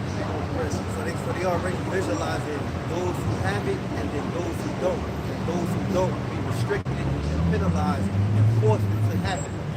Just like when the thing was out. And they already doing that in certain places in the Middle East. Like if you're not, if you don't got your jab or whatever, there's certain goods that are way more expensive for you than the other. So they're definitely pushing it towards this kind of society. Well, it's beautiful because more things get worse. Let's say more things, the more and more closer we get to forcing these people to take that garage loan, right? We almost out of here, man. Because the Lord said He's going to eat. So yes, Esau is going to have it to where this system is running but a bit. That makes sense. It's going to go into effect. Yeah, and I don't know if y'all brothers spoke about that already, but those BRICS nations leaving the dollar, transitioning out of the dollar, that we could see the dollar collapse this year because Brazil, Russia, India, China, and South Africa are leaving the dollar. They're trading with their own currency now. So that pretty much only leaves the only world power that America got to trade the dollar with is Saudi Arabia, and they're considering leaving the dollar. If that shit happens, that's it. Hyperinflation is gonna be $80 for a gallon of milk. That's what Glenn Beck, he was speaking about. His brother saw the show. Glenn Beck, he was basically saying the dollar's gonna collapse. He said this is something he's never experienced before. He said be prepared. You know how they tell you to be prepared. And that led me to having conversations about it. And I was thinking, because they put these dates and timelines on shit, and they said by July you won't be able to even hold a Federal Reserve nothing. So the ATMs will be useless. So this means everything will be done digitally. So I was thinking it's possible you got Bill Gates who's talking about another shutdown. I was thinking, this is my little theory in my head. It was like a couple of ways they could probably do this, and they let people go crazy. And that would make them lose control. It's about control. So why not shut down the place, then mention places dollars collapse, and then have you stand in your homes and force this new way on them, so they can have control. Be about control. And I was saying if they let this shit hit the fan, and people realize that they don't got no food and they start robbing the news and stealing the things like that, well, that's gonna make more work for him. He's gonna have to fill in these pocket holes, because over time, people doing that, people gonna start robbing each other. It's gonna fulfill scripture. But how's he gonna have control? They're gonna do that first. It's gonna be lawlessness, of course, when it's hyperinflation. Nobody can afford nothing. Plus, everybody's gonna get laid off. Nobody's gonna be working at that time. Yeah, it's gonna be a lot of robbing and stealing. What they're gonna do is they're gonna light up the house, and they're gonna bring it to CBDC, right? And then ultimately, that's how they're gonna do that order out of chaos. Right. Because even a lot of these different Edomites that are watching this and following the money and knowing what's going on, even Glenn Beck mentioned, he said they're going to fool themselves to being a hero by introducing the CBDC. So they're setting the stage up so that all this chaos is going to happen, and then they can say they're the hero by giving the CBDC. So like I said, it was just little thoughts that was running through my mind, which way, how they could play it. Either way, it's going to be And it's already scheduled for July. He said it, the rollout of the digital currency. Right. So I was gonna say, so like brothers was going into, why is it that as soon, a few weeks after the schedule that Fed now in July, we talk about Saudi Arabia, we already know what we're talking about. Right. But you know what, niggas is distracted by Joe Biden and Trump and shit. Yeah. And this whole transforming thing. But they're going to try to distract you with Trump. I was telling the brother yesterday, I was telling the brother, I was chopping it up, I was telling the brother that don't be surprised when he gets indicted or whatever, they have white Americans stand up and this big protest and all this fighting and shit, and that's the distraction for them to bring this shit in. I got something. Something real quick. This is Romans chapter 13 and verse 11. It says, and that knowing the time that now it is high time to awake out of sleep. Hey, that scripture is straight right now. The Lord wrote the word no matter what time it is, it's always on point. Always. I remember watching Elder Pastor Rawchaa and Elder Sakaran, all right? They did a video years ago. Almost could be 10, 9, some years, whatever. Watching years ago. And the way they would teach it sound like everything that's happening. Was good. It's like they made the video yesterday. I said, that's the Lord, man. That's how you know they're the prophets. I said, everything they talking about is happening right now. And that's because it's the word, man. Let me start over. This is Romans chapter 13, verse 11. And that, knowing the time, that now it is high time to awake out of sleep. For now is our salvation nearer than when we believe. Your alarm clock should be going off. School, fire drill, alarms should be going off. It should be going off. Because it's that much time of high times to awake out of sleep. It's that much more, man. The scripture always come out. And Apostle Paul even said, salvation is nearer than what we believe. Hey, we don't know when all these things going to play out. We're just looking for prophecy to play out. And the Lord said, go and tarry, wait for it, because it will not tarry, but But meaning that when it comes, it's going to come. So when this thing happens, right in the midst of being so fast, it's going to be taken up. It's going to be taken up, man. I'm saying it's going to come fast, man. It's going to come fast when it comes. It's going to be boom, you know? Like, not just saying all in one day, gradual days, but it's going to be like, damn, we delivered already. Just in April, look at all the shit that's been happening. Yeah.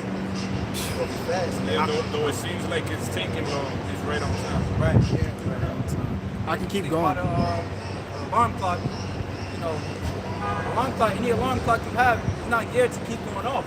Right. After 30 minutes or whatever, it's going to stop.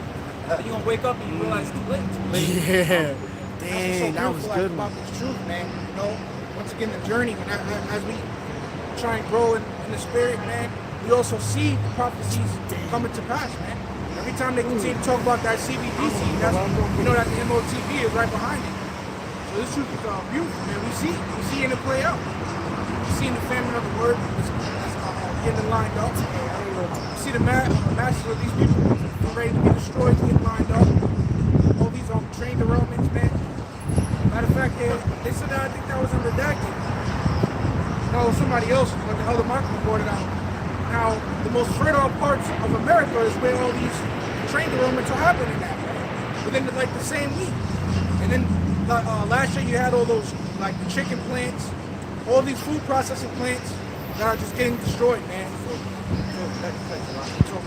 Brother, making mention of that, going back to what we were just talking about, like how he saw it play it out, he probably is prepared for loud chaos. Because the derailments and chemical spills in the waters, it's killing the waters. It's killing the environment. So we might be planning for you to go ahead and go crazy. Yeah, in fact, he a mad scientist too, the chemical spills. He could have it calculated that it already works hand in hand with that shit he put in your body. Right. So, you know, you saw that shit in the movie The Crazies, that the drinking water was making people fucking go crazy. I got something. Just to go off of what I read as well. Cause But whatever what it is, it's a abortion hazard. It's a tactic. It's making the soil infertile. You can't grow any crops. Wow. It's going to lead to famine. Right. Now they're talking about also in Europe in here, talking about how they had to do away with certain crops because of greenhouse gases, some something's fucked up. And so they had to get rid of the crops and create their own crops, meaning, you know, create their own fake vegetables and produce. Yeah, and that famine, because some people, they don't really understand the word famine. Famine don't mean that it's not no food at all. It means it's just a little bit of it. Ration. It's ration. Yeah. Scarcity. It's like scarcity. Because the famine is still food, but it's not a lot. It's only for a few. Yeah, that's where hyperinflation comes in. You know, the higher the shorter the supply, the higher the demand. So now if there's a food scarcity, which they're causing themselves, you know, the shorter the supply is, the more money you're gonna have to spend in an already devaluing dollar. And I seen it somewhere, somebody had brought it out, how at Tractor Supply, what they feed their chickens with, they're putting ingredients in it so that's affecting the chickens so that they don't even lay eggs. And they come out and they do lay eggs that comes out a certain color, like green or purple or some shit. Yeah, one woman on the farm I saw, she stopped feeding them and they started laying eggs. Yeah, stopped feeding them that food. She started laying eggs. So you want you to go for him for the food, and I mean, that's nothing new. That's what he did to Gad, trying to Gad, some Native Americans. He destroyed the whole buffalo population damn near, just so that Gad wouldn't have food to eat, so that they would have no choice but to get on the reservations. And and depend upon the so-called white man. So he's getting ready to bring that same thing back. And these people, they don't know what the hell is going on, man. So they're just gonna go with it. They're gonna bring out that lab grown meat and that 3D meat and all that. And they're already doing it. People are already coming accustomed to it already, but they don't even know. They don't go on vegan. They keep eating some vegan food. No, you're not. Lab grown. You even think, oh no, this organic. Nigga, that shit got pesticides. You might be ordering shit DoorDash. Cause I was trying to, that's shit, I ain't ordering that shit because they're not thinking of it fresh. Say that it's organic. It's supposed to be. Eat it up, cook it up. What? Beyond meat, Does that make sense? impossible foods, like, that looks impossible. Yeah. And the nutrients, nice. That's not right. You ain't up on this, nigga. I got something. Man, vegans fat as shit because of that. Even South Park made an episode on that shit, man. That Beyond Meat bullshit. It all comes down to the same. It all looks like a fucking conveyor belt line, man. You know? So your food is coming out of factories now, man. Damn factory plants. You know, it's like splattered on a damn conveyor belt line. And you're thinking that it's actual healthy, actually coming from the earth. I got something. But before I bring this out, I was gonna say all these things that's gonna happen and everything like that as far as the famine. That is what the elect is going to prepare for, and the elect is going to be the good in that day because again we are preparing for that day. And I got a scripture. This is Matthew chapter 6 and verse 25. Therefore I say unto you, take no thought for your life, what ye shall eat, or what ye shall drink, nor yet for your body, what ye shall put on. Is not the life more than meat, and the body than raiment? Right, so this is the time of that time.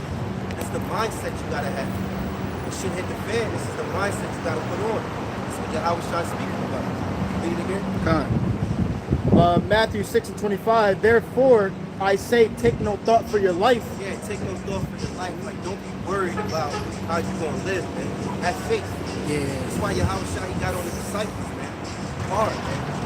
You of little faith. You know, I'm pretty sure it's pissing them off. You know, Yahawashi was an all-star man, man. And the disciples coming to him, not able to perform, even having spiritual power, not able to perform a miracle, taking spirits, demons off. The Lord said, you of little faith. It's because you lack faith. Praying and fasting. So in that day, you're going to have faith. Brothers, your faith is going to increase with the Lord. But this is the mindset. This is already written. That's why 2 Thessalonians is written, you have no need that I write unto you, for yourselves no perfectly and the Lord correctly. I was going to get that. So because it's already here, it should be in your head. That's crazy. Right? It says, so you can't say the Lord didn't prepare your mind for that time. it says, take no thought for your life, what ye shall eat, or what ye shall drink, nor yet for your body. And let me say this, the scriptures are here written for our learning. Yeah. Even if some things happened in the past, we still got to learn from it and put it on today. Because we're still going through reaching the kingdom. This is still a part of it, man. Yeah, I was gonna say too, in the book of Job, the 5th chapter, like the last verse, it says, know it and know it for your good. You have to know this for your own good, man. Because it's good to you. Yeah, and the more Satan intensifies with his wickedness, we have to intensify with our faith on the right hand side. That's why the scripture says the just shall live by faith. Because even when there is no food, we seen it 2-3 days. You gotta know that if you're of the just, day 4, day 5, you keep your integrity, the Lord's gonna feed you. But if you're not of the ones that have exercised faith, how you gonna hold out?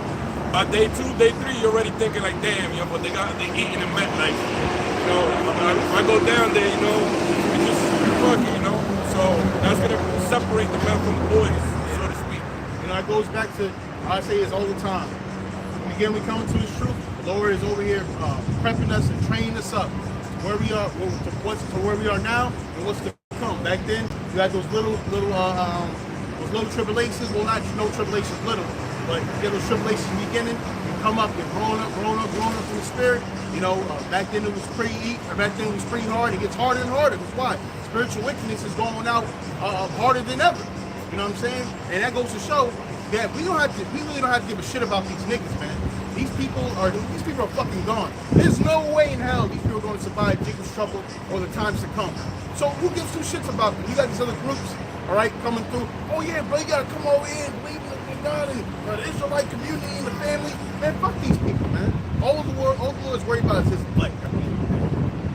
And that's why it's so important right now, the season we're in right now, that you seek the Lord while he may be found, and really seek and know who are you learning from, what doctrine you're following, because the most hardcore big dude in that day, if the most faithful with fucking little goofy, praying 7 times a day in the middle of the street, that he thinks he's so faithful, the fact that he's worshiping another God, he was not going to have the strength to withstand the temptation to come.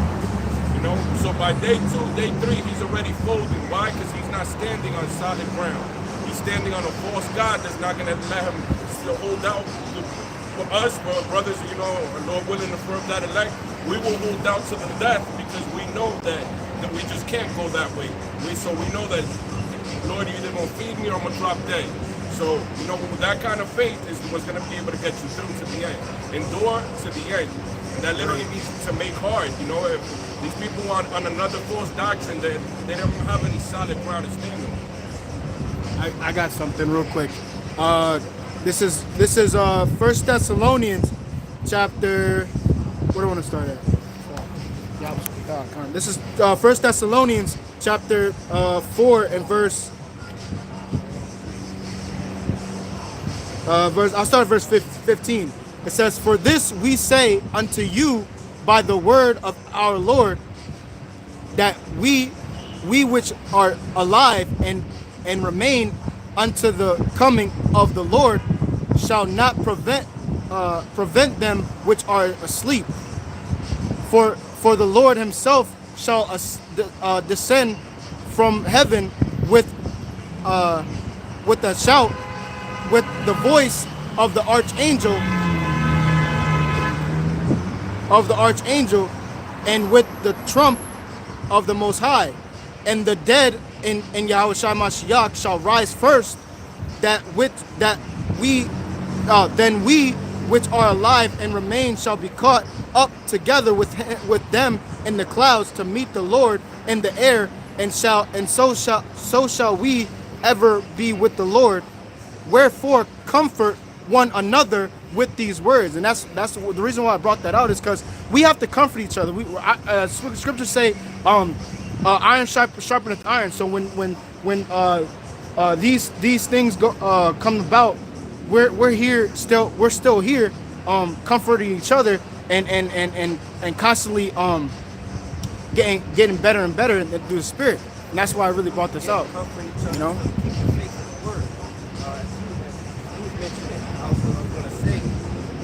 Men, you gotta eat the word, man. You gotta study this word and have it for you. And I'm gonna say that because this is Isaiah chapter 32 and 1. At the top it says a glorious future. It says, "Behold, the king shall reign in righteousness, and princes shall rule in judgment. And a man shall be in hiding place from the wind, and a covert from the tempest, as rivers of water in a dry place, as the shadow of a great rock in a weary land." And remember, the Lord said he had called men. Revelation 21:3. 5 words, "O you men I have called, my voices to the sons of men." The Lord has called you. So therefore, you a brother, you an Israelite man, you must study the word. You have to eat the roll. You have to get understanding. This is for your faith. And as you grow in the truth and as you get more understanding, the Lord uses you as a comforter. Somebody look the word over it up. Isaiah 32 and 2. It says, "And a man shall be in hiding place from the wind, and a covert from the tempest, as rivers of water in a dry place, as a shadow of a great rock in a weary land." You know, this scripture marries Isaiah 13 chapter. "I will make a man more precious than fine gold." You know? So it's important for you men, because really you are the head of your household, right? women want certain women, elect women that's going through the living. All right, women, it ain't really for them to study. It's really for them to have faith in their husband, because your husband is your Lord. Believe in Yahawashi, Yahawashi. All right, but we all know what Paul said. He said that man, unbelieving wife can sanctify, believing husband can sanctify unbelieving wife, and vice versa. An unbelieving man can be sanctified by his woman that believes from the confidence. So, in all reality, as a man, you gotta get understanding, man. You gotta increase your faith in the Lord. You gotta have faith. The way you get faith in the Lord is by hearing the word, studying, and eating the road. All right, doing the Lord's will.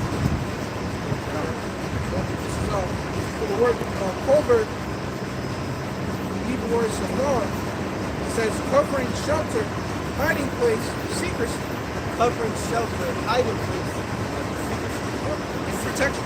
and protection. So that's what a brother is to women and children. As a man's supposed to be, right? That's what they say today. A man's supposed to be security. What all the shit? Provider, protector. A provider, protector. You know, a man's supposed to be all these things, but a man of the Lord, he's going to really be a protector. He's one of the Lord's elect. So as a man, you know, as a man, you're going to have a household. Every man's supposed to go up. God, every man, every boy grows up to be a man to have what? Children. So you become the head of your house, man. So if you're a young boy, or you're a man that believes you got faith, study the word. Learn the word. If you're a prophet, prophesy. If you're a teacher, teach. You know? Be involved. Have faith. But you get more faith when you have more understanding. If you have less understanding and you just more big, you know, depend on the person. Because hey, you don't gotta know all the scriptures to have faith. The Lord can give you faith in the very end. But let's just say, you know, you're not grounded in the truth. Scriptures talk about that. You'll be rooted out. You know? Seeds that fell by the wayside, going to that parable. You know? I got something.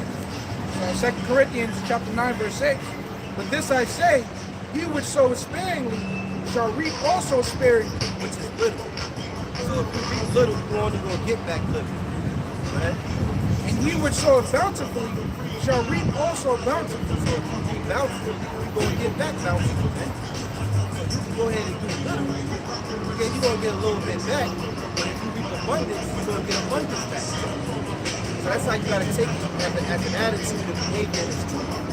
And I'll tell you this, it's all about faith. We always tell you that great verse. It's all about the apostles, the brothers on death. It's all about faith. And my understanding to get more strength in your faith is to have more understanding. More understanding. More knowledge, wisdom, and understanding. If you understand something, you're not shaking. I understand what's going on. That's like when, you know, you catching hell, the first thing that, you know, should come to your mind, you know, let's say, I don't know, just wake up and go to the damn supermarket, this person attacked you. Then you go outside and your family member call you, what the fuck is going on? They might coming at me for. You gotta look at yourself first. Damn, is something I did wrong? What the fuck? Why am I being attacked? Did I go off? You always look at yourself first. So you can have understanding and try to pinpoint what this is. Why am I in this situation? That's thinking with understanding and having some wisdom, so that now you can not be angry and let Satan make you lash out and do something stupid. You're supposed to have patience. You know? Goes hand in hand with studying to show yourself approved. It's like the way that you won't really be sweating the test is when you know all the answers. You know when you study, you know the text, and you're confident of it. The same thing with brothers here. If you know you put in the time in to be molded by this word, studying this word, digesting this word, we got all the answers. We're not surprised by what Esau could do tomorrow, because we already got the game plan. You know, we know what the steps that we're waiting for, the prophecies, so where we're headed. So if we already know the end vision of this, you know, that's all we gotta have. But this gets ready for the test. You got women, for example, your woman got an attitude, being evil out of nowhere. You like, what the fuck is going on? First thing that comes to my mind is, well, what the fuck I do wrong? Because I know the Lord doing this. You know what I'm saying? It's just having to understand the Lord doing this. He allowing this. Maybe it's something because the Lord can raise your woman up and come against you and he'll make you still do that. Because he went off. The Lord not to get you back. So it's just a lot of things you examine. That's why it's good to say examine ourselves. So that's my my thought on that. Is to have more faith, is to have more understanding. Understand what you into. A lot of these guys in different Israelite camps, they don't know what they don't know what being an Israelite is, man. They following after other guys that they above the apostles and elders, yeah, GreatMillStone, and even other elders out there. These guys are just starting camps. Some guys 25 years old acting like can't help it. Like he's been in the word over 30 years. Some of these guys been in the truth a good 10 years. You ain't no apostle elder. I got something. This is. But the whole congregation have been following them, and they doing rap shit. He on, somebody said, he on no jumper. Took a 3-year break, but we're not gonna talk about Yeah, it's crazy, man. I got Showing that with faith that you just can't lose, because like the verse the brother brought out before, it's all about that. Even the dead, they're not going to be prevented from joining up with Yahawashi. So if the dead, those that died of the elect, and that died in the spirit and the Lord, serving faithfully, even them, they're not going to be able to be prevented from being joint heirs in that day, like that scripture came out. So just showing that with faith, even unto death, you still win, pretty much. That's what accounts like Yahawashi, Paul, all the disciples that became apostles. We could see that even in the time of their death, they still won. They got crowns solidified. And like you mentioned, having confidence. Confidence pretty much goes into faith as well. Economy, with, and then also get into all the time as well. With Fidel, which is faith, and I learned, man, in order to be even more confident and have even more faith, you got to win more battles, man, in the spirit. Well, like if you're a team that takes nothing but straight losses, eventually you're not going to be confident anymore, right? So you're going to be losing faith ultimately, man. You keep losing battles, spiritual battles in the spirit. But if you keep winning, that's how we can gain that confidence, and that's how you gain momentum. You're like on a 10-game win streak, you're doing good, man. All right, so pretty much, man, listen as well. At least I'm going to see something, man. They say you can't afford to drink or something, man. Just for an example, that's the wise thing to do. So then you got to win that battle over doing that, and that brings forth ultimate faith. Because we're doing all this in the name of the Lord. Right? To better ourselves. People are profitable to the Lord. And Brother BaHaSham was earlier being temperate. And they do all that to obtain corruptible crowns. We do it to obtain the incorruptible. So we in this fight, man. The Apostle Paul said it. Fight the good fight of faith. Lay hold on eternal life. So this is a fight. So we're supposed to be winning more battles than we lose. So 2 Corinthians 2:11. Lest Satan should get an advantage of us, we are not ignorant of his devices. It's just like how you said, it's inevitable you want to lose fucking sometimes, but it's what you do after those losses. You know what I'm saying? You come back and shit. It's like I hate this fucking basketball player, LeBron and them coming back for the Warriors, being down 3-1. Greatest basketball. You know what I'm saying? Man, get out of here. You know what I'm saying? But anyway, you know what I mean? It'd be easy, in the playoffs, a 7-game series, you down 3-1, you're like, man, the series over. There's no way we can come back from that. You know what I'm saying? But that's how it's going to be. Sometimes Satan is really going to kick your fucking ass, man. But it's what you do after those ass kickings and how hard you come back. And you learn it from all of those mistakes. And that's why, in the world, too, going to the point of how you said, to have more faith is to have more understanding. That's what I say that people hate what they can't conquer and they fear what they don't understand. You know what I'm saying? You gotta have understanding of this thing to really be in the faith like that, man. That's what we have over the rest of the world. That's our advantage. The Lord gave us an advantage because we got the knowledge, the wisdom, and understanding of this thing over everybody else out here. When all hell breaks loose, they're not gonna know what the fuck to do. We know what to do already. The scriptures told us, we constantly read. So all we got to do is have faith in the Lord is going to guide us through it, man. They're going to be scrambling, ransacking people's houses, robbing, murdering, doing whatever, just to get by, because they don't know what is to come. We know what's to come, man. I got a quick precept.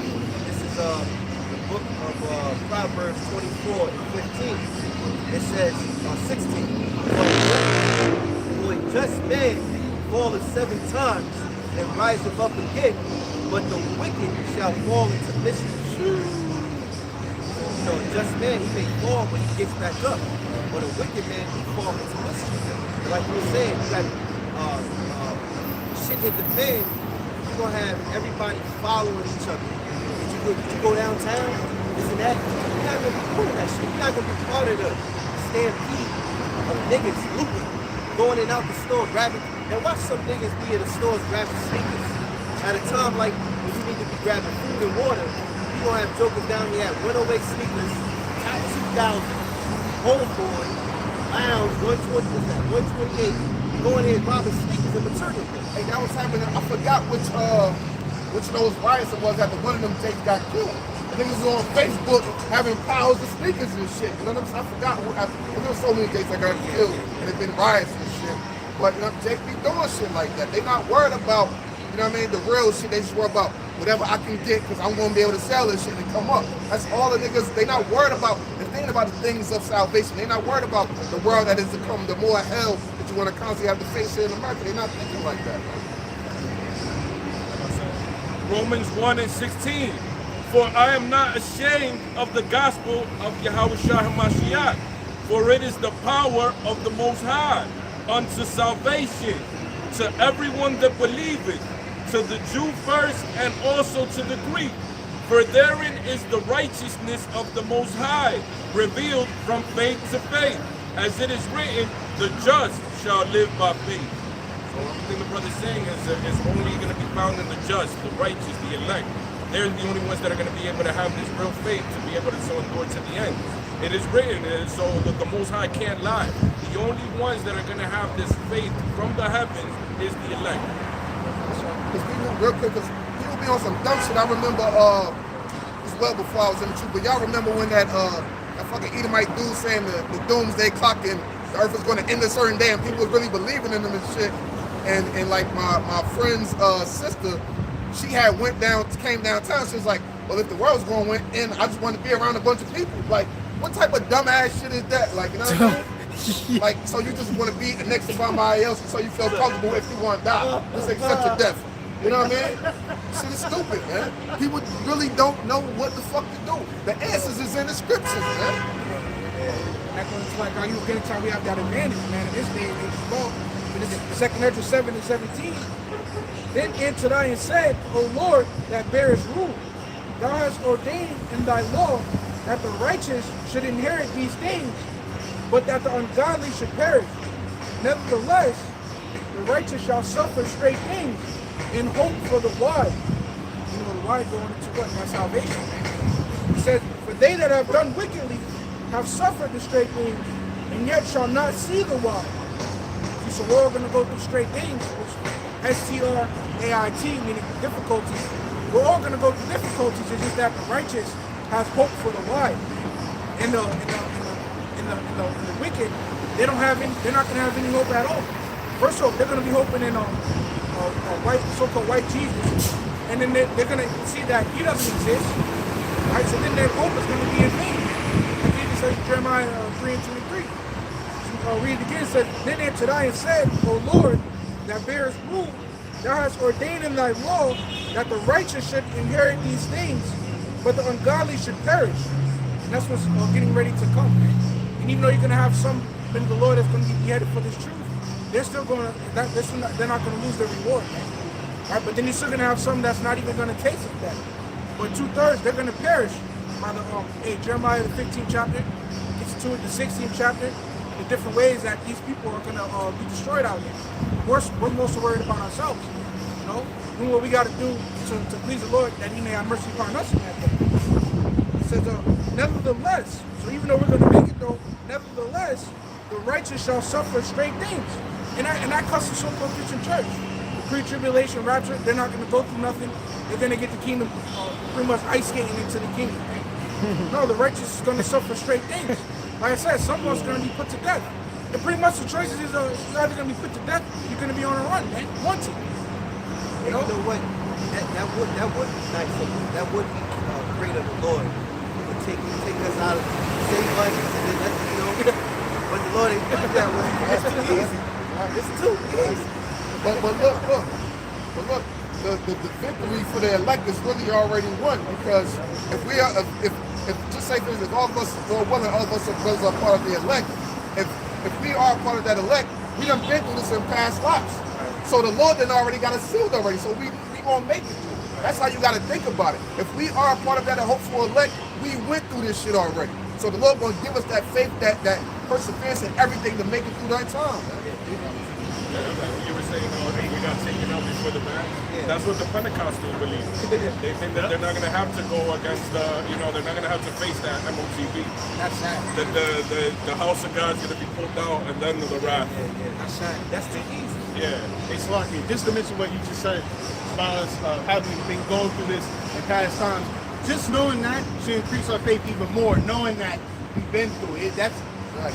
That should build your faith even more, because in the past time, maybe we knew because Israel already knew about reincarnation, or we've been through this before. We know what's going to happen. We're going to get through this. That builds our faith, and over and over and over again. Now, this is like the ultimate test of it. You know what I'm saying? Yeah, because look at the 7 brothers in the mother. Yeah. That's a prime example. So we're going to go through, so whoever those 7 guys, they might go through the same shit again today, you know what I mean, just in a different form. But you're just going through the same shit, being put to death. And the Lord said he don't give you what Exactly. So whatever the Lord put you through, you're going to be able to handle it, because He still got amount of faith for you to do it. This brother might be able to deal with something I can't deal with. I might be able to deal with something you can't deal with. The Lord gives to every man according to his measure of faith.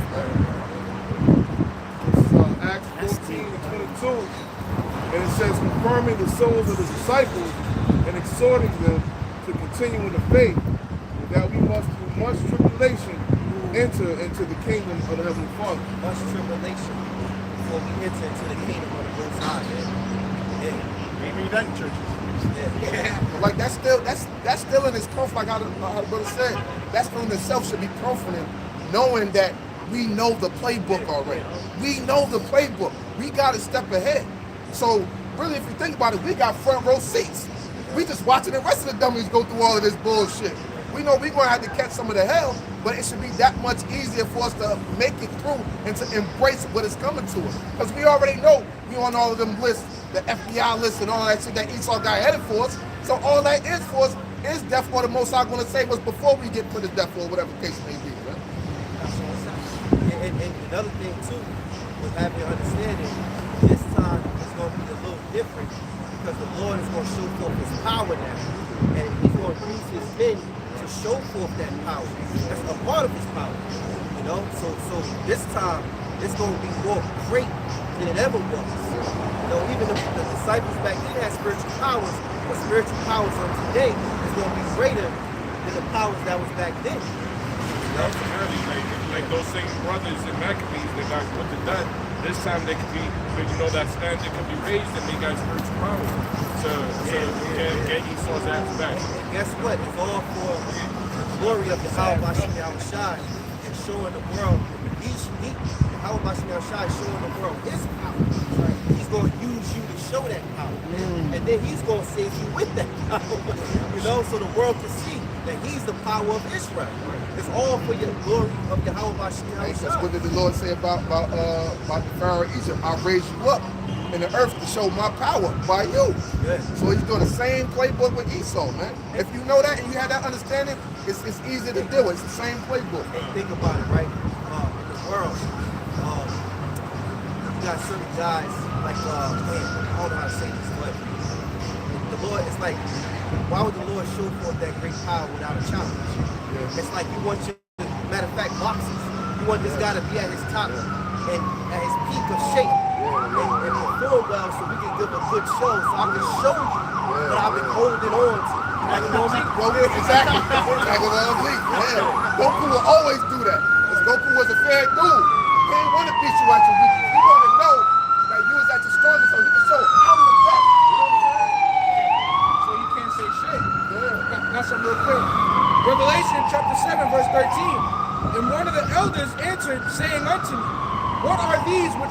arrayed in white robes, and whence came they?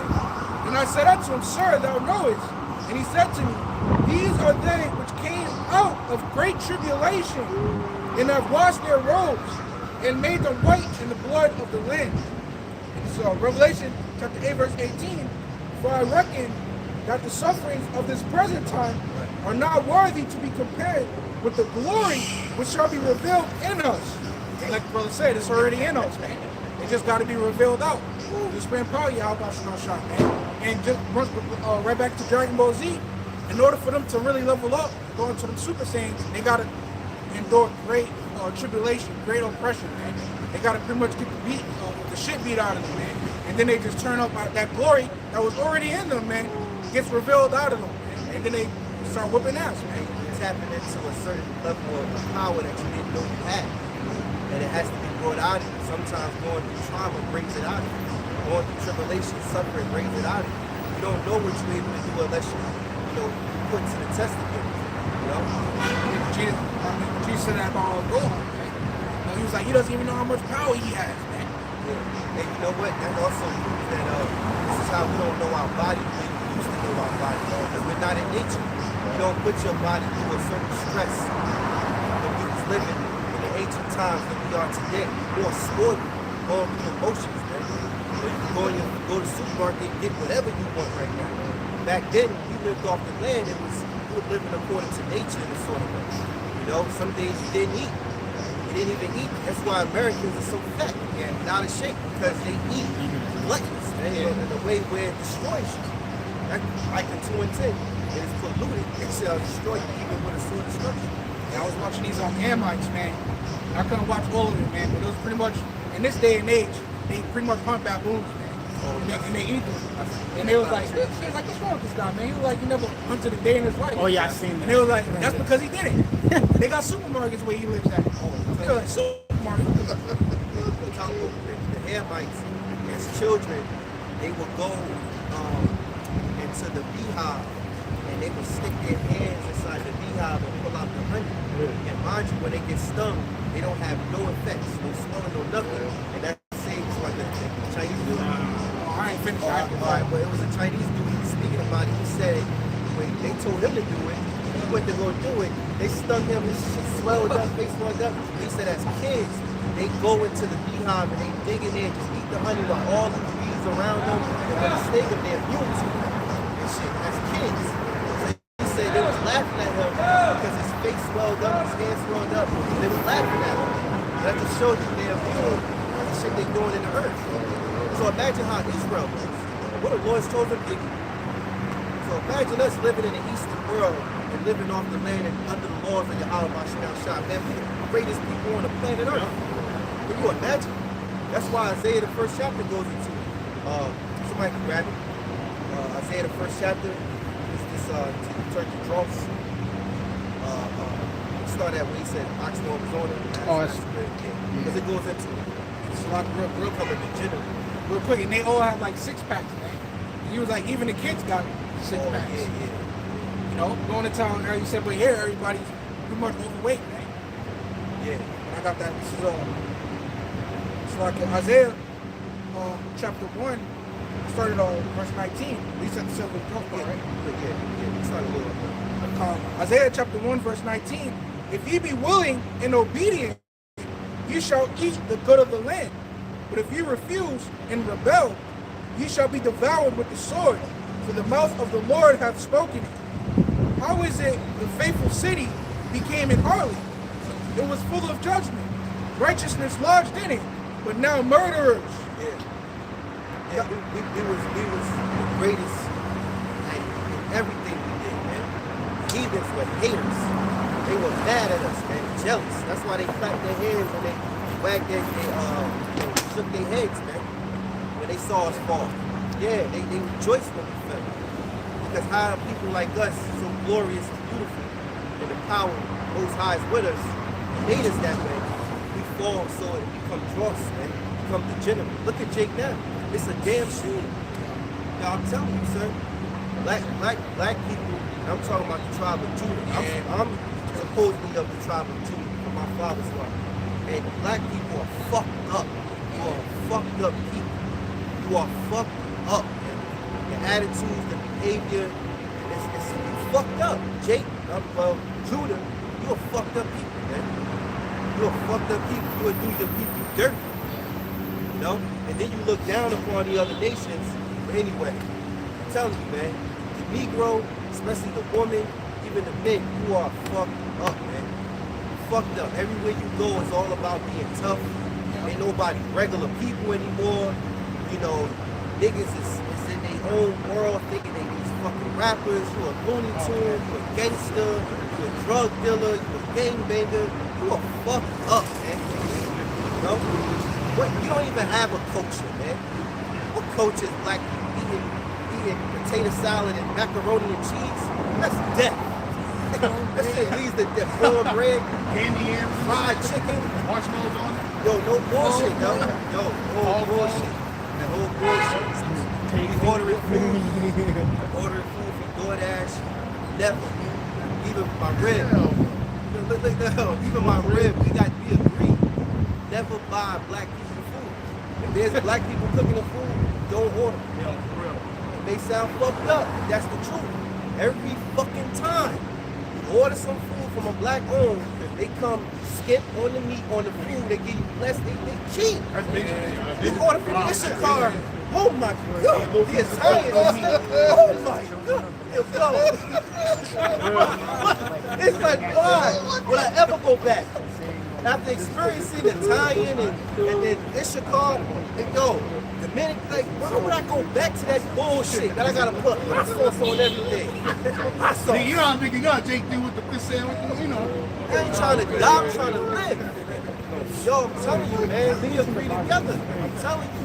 Oh, we ordered? No, we ain't ordered that. And then you try to give it a try, you got this one piece of salmon. Bro, where the rest of my food at? $45, $30 for this fucking food. Got a bunch of goat bones. One salmon is small. Jake, man, they cheap as hell, man. Yo, tell me, it's this spot, yo, bro. This Italian spot you be ordering from, yo, they give you so much steak, you can't finish it, bro. It's like a $20 dish, it's steak and some rice. It's like a platter. But it's so much steak, you can't finish it. You gonna stuff yourself. I'm telling you, you'll stuff like, what the fuck? You order, I get a Ishikar, you get the fried, what you call that, salmon. Big old salmon, please. Yo, cut the, yo, Jake can fry some salmon. You can't tell if it's a fucking fish. You can't tell if it's a fucking fish. Ishikar fries some, you know, do the salmon, you know, it's not salmon, damn, my bad, snapper. I'm saying it wrong, snapper. Ishikar snapper, you can see it's delicious, good, look like Jake fries some damn a snapper, you can't tell if it's snapper, it's a fucking rat, what is this? You know, you looking at shit like, what is this? I'm telling you some truth, man. I'm telling you, Jake is fucked up, man, all around the board, man.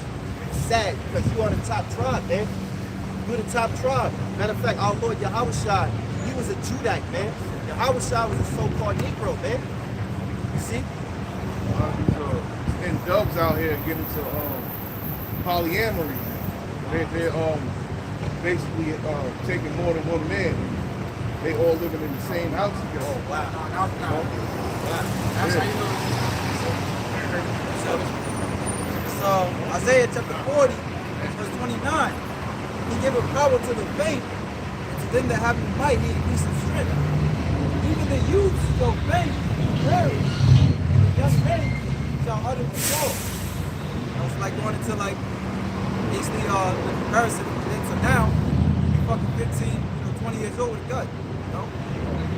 It says, but they that wait upon the Lord shall renew their strength, they shall mount up with wings as eagles, they shall run and not be weary, and they shall walk and not faint. Going back to that power, because we later in Yahawashi, Hey, the brothers that are Judites are beautiful brothers, man. That's a part of the kingdom. You know? GreatMillStone, man. Brothers be encountered throughout the states, visiting again. Brothers is all the spirit and power of Yahawashi. I'm talking about the two-thirds of Jews, man. You know what you is. You know. Two-thirds, man. It's like, man, like that song goes all around the world, same song. A lot of these fucking hoods is all about like repping your damn project building, and you beef with the niggas from other project buildings, and all they do is like, when they bored, they literally just go there and shoot at each other, man. Anybody who they see walking on the street from the other projects, they'll pretty much just kill them, then they'll brag about it. You had a dude who just, all Judah, man, you had a dude, he posted a picture of him at the crime scene of a dude he killed. He was like, he said some shit, man. But then like the next day, his ass died, man. You know? Yeah, come. So, and then a lot of these, you'll have family members, cousins that beef with each other, right? But it's just that they're from different project buildings. And then you talk to the mothers, and yo, they just as bad, man. They be like, oh, who that? Oh, I don't know who that is, you know? That's not my nephew or whatever. So they, like Apostle Cole always gets into, they're spawned by these Big Shirley and Keisha bitches, man. You know? And then when they, yeah. And then when they ask them, like, I think they even asked some Chicago niggas that, man. You think that y'all could ever, you know, come at peace with each other? And they all say, nah, I don't think that shit gonna happen.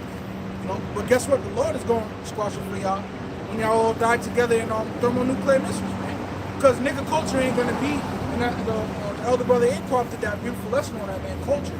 You know, going into being cultivated, man. And that's pretty much the so-called white man's culture. We already have a culture according to the scriptures. Right? I'll continue reading on this for you. So Isaiah chapter 1 verse 22 says, thy silver is become dross, thy wine mixed with water. Thy princes are rebellious and companions of thieves. Everyone loveth gifts and followeth after rewards. Yes, we became heathens, man. Following after these heathens. We saw that the heathens, they ain't under the law. They doing shit. We got tempered, man. Jake brought that shit into Israel, man.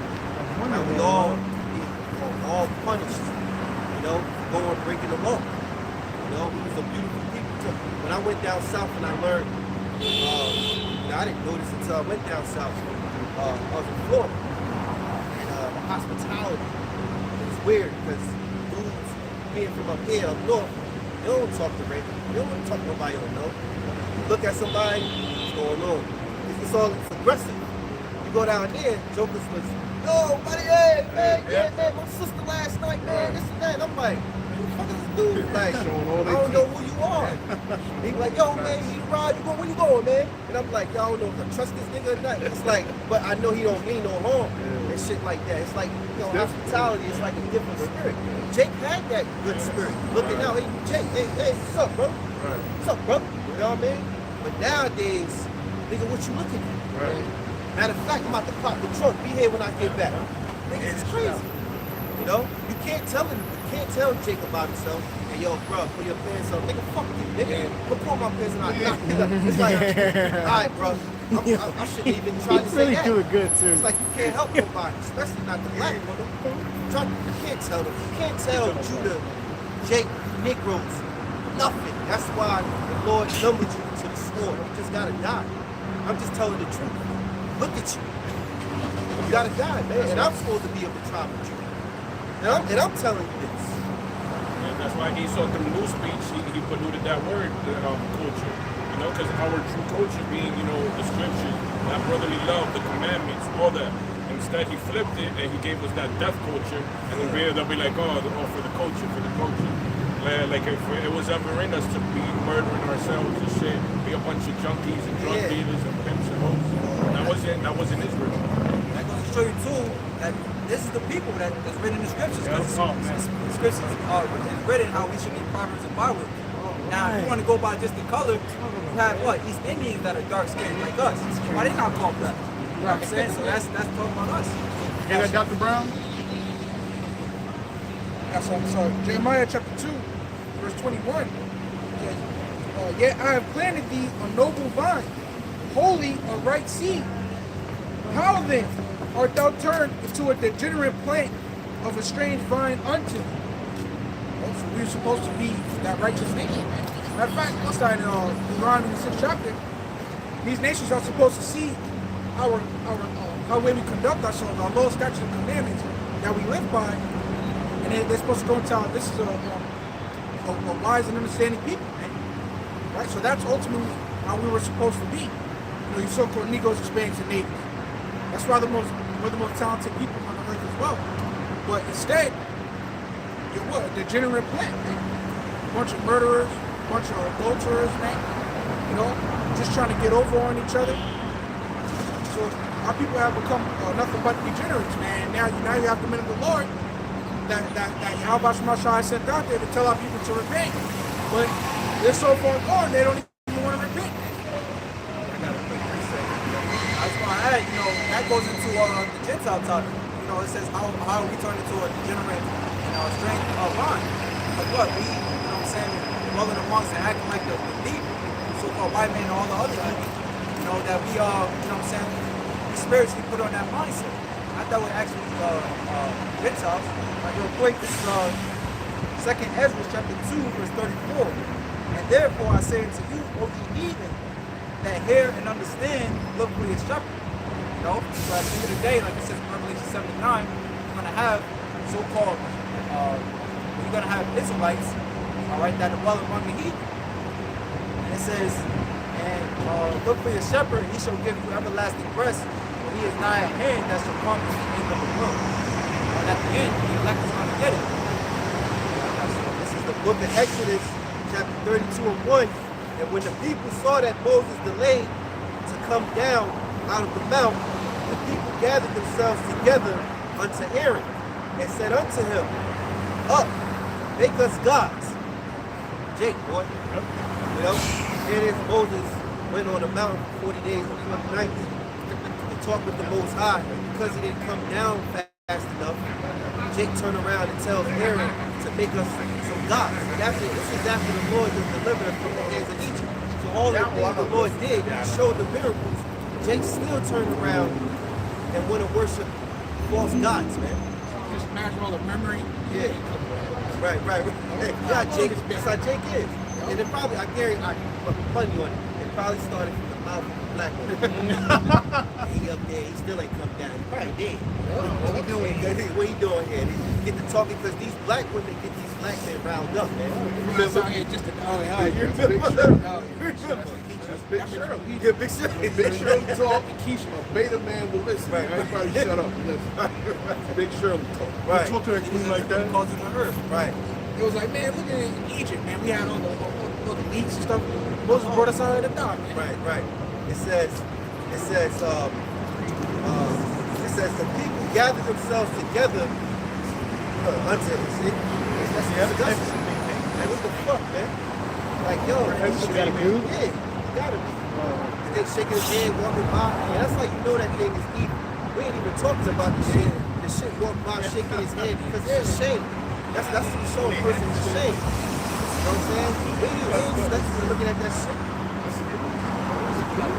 There was a dude. It had to be a dude. I didn't see it. But it says the people gathered themselves together unto Aaron and said unto him, Up, make us gods, which shall go before us. For as for this Moses, the man that brought us up out of the land of Egypt, we won't not what is to become of him. And they know what's going on. It says, and Aaron said unto them, Break off the golden earrings, which are the ears of your wives and your sons and your daughters, and bring them unto me. It says, and all the people break off the golden earrings which were in their ears, and brought them unto Aaron. And he received them at their hand, and fashioned it with the graven tool, after he had made a molten calf. And they said, This be thou gods, O Israel, which brought thee up out of the land of Egypt. It says, and when Aaron saw it, he brought an altar before it, and Aaron made proclamation and said, Tomorrow is the feast to Yahawah.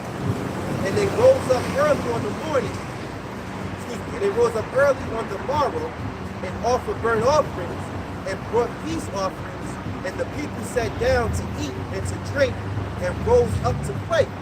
And Yahawah said unto Moses, Go, get thee down, for thou people which thou broughtest out of the land of Egypt have corrupted themselves.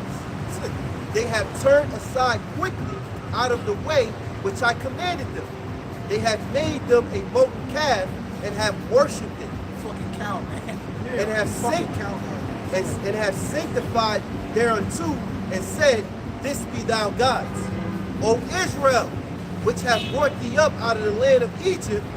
And Yahawah said unto Moses, I have seen this people, and behold, it is a stiff-necked people, and therefore let me alone, that my wrath may wax hot against them, and that I may consume them, and I will make of thee a great nation. So that made the Most High angry all over, man. And that shows you, that's why when the Lord told Jeremiah, he said Moses and Samuel, he told Esdras that his mind could not be for them. Two-thirds, they're destined for destruction. It pisses the Lord off. That's why the Lord has a small remnant, man, or a small election. Because the rest of the nation pisses him the fuck off. You know, that third and fourth generation that come back to hate the Most High. You know, that's why the Lord got to number his people, all right, to that number, the two-thirds. Two-thirds of you going to get cut off and die, man. You're going to be destroyed on this side, man, because you're fucking wicked. You know? So real quick, going with you, Red. 2 Ezra 2 and 24, abide still, O my people, and take thy rest, for thy quietness shall come. It's basically going into like, you know, our people would have just waited, man. We would have been better off now. We understand, you know, we understand why the Lord did what he did. However, the elect, you know what I'm saying, they're going to hold it down. Hey, what's the scripture say? If it wasn't man, or if the Jew or something, he shall, if it wasn't for the Lord's elect, no, not that one, not that one. I think it's a Jew. Jew. No. It also says in Isaiah, I want to say 28 and 16 or 28 and 19, he that believeth on that stone shall not make haste. You know, so the elect is going to constantly believe no matter what. You know what I'm saying? No matter how long they got to wait. Yeah, that happened with Saul too, man. Saul went to sacrifice, right? But Samuel told him pretty much to wait. And Saul know the sacrifice goes to the Levites, man. You know, right after Saul finished doing the sacrifice, well, Samuel came right around. And he pretty much was like, what hast thou done? You know, so patience in BaHaSham everything. Yeah, that was just 40 days and 40 nights. That was it. So I guess Moses wasn't, you know, Moses made a God unto them. But Moses made it for sure that it was the Most High. So they knew. That's a shame, man. You think about that shit, because Moses died, now you're going to worship false gods? Why not worship the Most High? What we do from here to Moses' past? You know? Two-thirds, boy. I can show you that 2/3 is always heathens, man, because he was spared. Because in Egypt, what they always had, you know, God for every year. They always really thought about their mindset was, you know, let me go back to Egypt, shit would be easier. I should say, go to them and go down to Egypt for help. This is First Magazine 1 and 11. This is back in time for Antiochus, of course, but I'm bringing it out because of what you brought out, you know, with Moses having trouble with the Israelites back then. It says, in those days went there out of Israel wicked men who persuaded many, saying, let us go and make a covenant with the heathen that are round about us. And since we departed from them, we have had much sorrow. They always Jake, boy. Yes, Jake always forsake the Lord. Yeah. That's why Jake can't get right now. It wasn't for the matter of fact, read that. Because man, it wasn't for the Lord's elect. Isaiah chapter 1 and verse 9 says, except the Lord of hosts had left unto us a very small remnant, we should have been at Sodom, we should have been like unto Gomorrah. Right, like Sodom and Gomorrah. Remember, the Lord destroyed Sodom and Gomorrah without warning. Those people died from fire and brimstone out the heavens without warning. They had no clue, man. Only Lot knew. The angels told Lot to get up out of there. You know? So we would have, if it wasn't for the Lord's remnant, we would have been like Sodom and Gomorrah. That means the Lord would have just rose up on you. Caught you slipping. Niggas in the hood, catch you slipping, got you. You know? You don't know where that fire coming from. Who's shooting at you? You know? The enemies, man. Every time the Lord brings forth destruction, so is small remnant or a small number that's saved. Right. It's like what's about to happen over there. I do.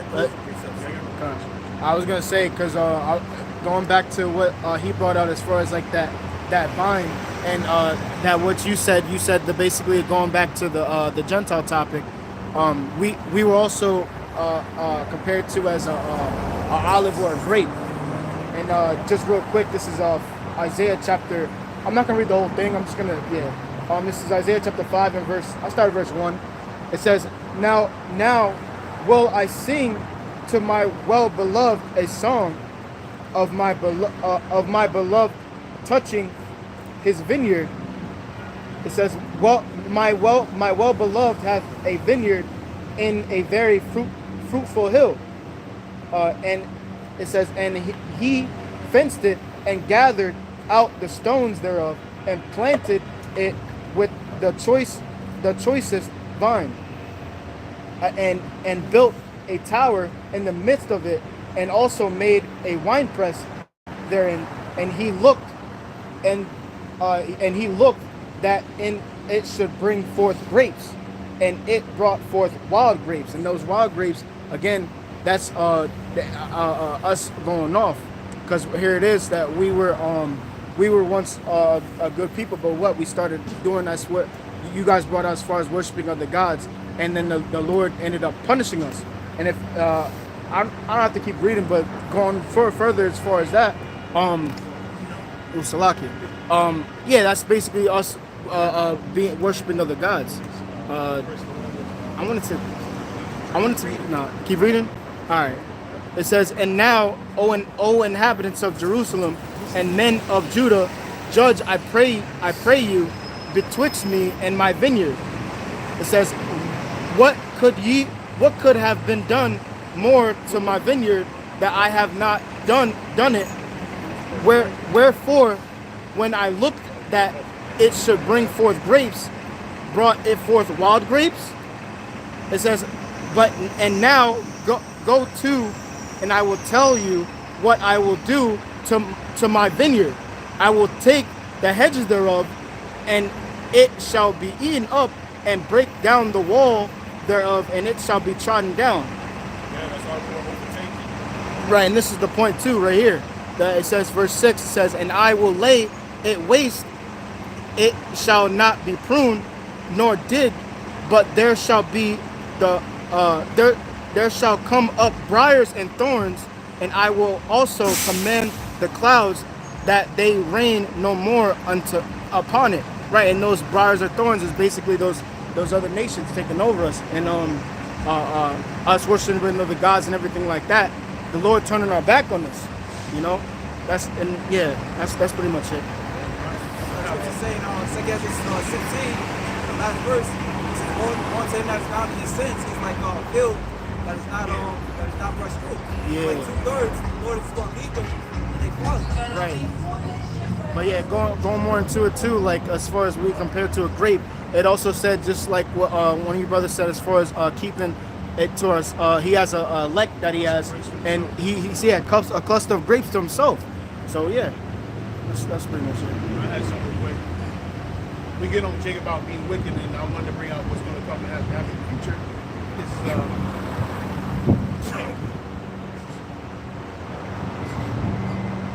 It's Ezekiel chapter 11, I'll start verse 16. Therefore say, thus saith the Lord Yahawah, although I cast them far off among the heathen, and although I have scattered them among the countries, yet I will be to them as a little sanctuary in the countries where they shall come. Therefore say, thus saith the Lord Yahawah, I will gather you from the people, and assemble you out of the countries where ye have been scattered, and I will give you the land of Israel. And they shall come thither, and they shall take away all the detestable things thereof, and all the abominations thereof from thence. And I will give them one heart, and I will put a new spirit within you, and I will take the stony heart out of their flesh, and I will give them a heart of flesh, that they may walk in my statutes and keep my ordinances and do them. And they shall be my people, and I will be their power. that's what's going to happen, you know, later on in the kingdom. It's prophecy. It's prophecy. It's prophecy. Yeah, back then, everybody, all of us was going over it before by being a wild idolatry and going off, all right? But now here it is that the Lord is ultimately gathering that small remnant, as we talked about before, that small remnant that comes out of the destruction before it happens, all right? And what the Lord is going to save all Israel ultimately at the end of the day. But man, he wants that that elect, that remnant that was from the very beginning, all right? But yeah, it's pretty much all. And also, we're not going to be going off no more. It's going to be just like seeing a red light and stopping. We're not going to just, this is what it's going to be, you know? And also, we're tired of being fucking wicked, man. You know what I'm saying? Who wants to, who likes, you know what I'm saying? We don't like committing sin and, who likes being wicked, man? All these other niggas, they enjoy smoking weed and doing some bullshit, committing adultery. We fucking hate that shit, man. That's why it makes us sick. It makes us horrible as a people. It doesn't get us nowhere, and we get judged for it at the end of the day. Yeah, exactly. That's exactly. And the motherfucker might shave his beard, you get all them lumps and bruises and shit all over your face. It's judgment. It's judgment ultimately. There's always a consequence when you commit sin at the end of the day. Listen. This is 2 Ezra 9 and verse 14. Then answered I and said, I have said before, and now do speak, and shall speak it also hereafter, that there be many more of them which perish than of them which shall be saved. Like as a wave is greater than a drop. And he answered me, saying, like as the field is, so is also the seed. As the flowers be, such are the colors also.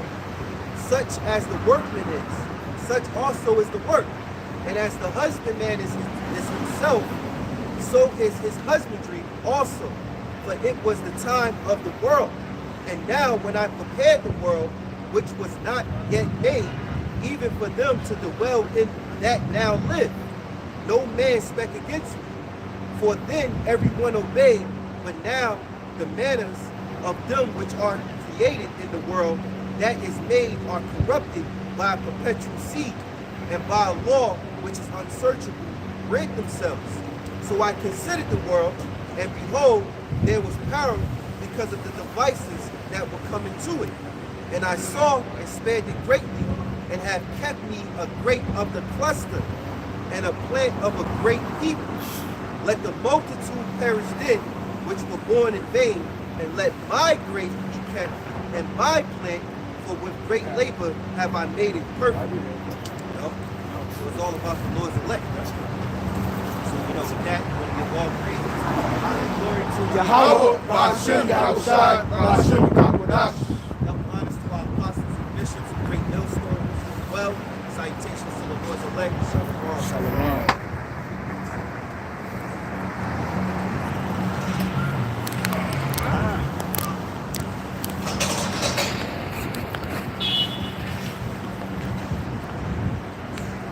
So the brother just showed me that they had an LGBT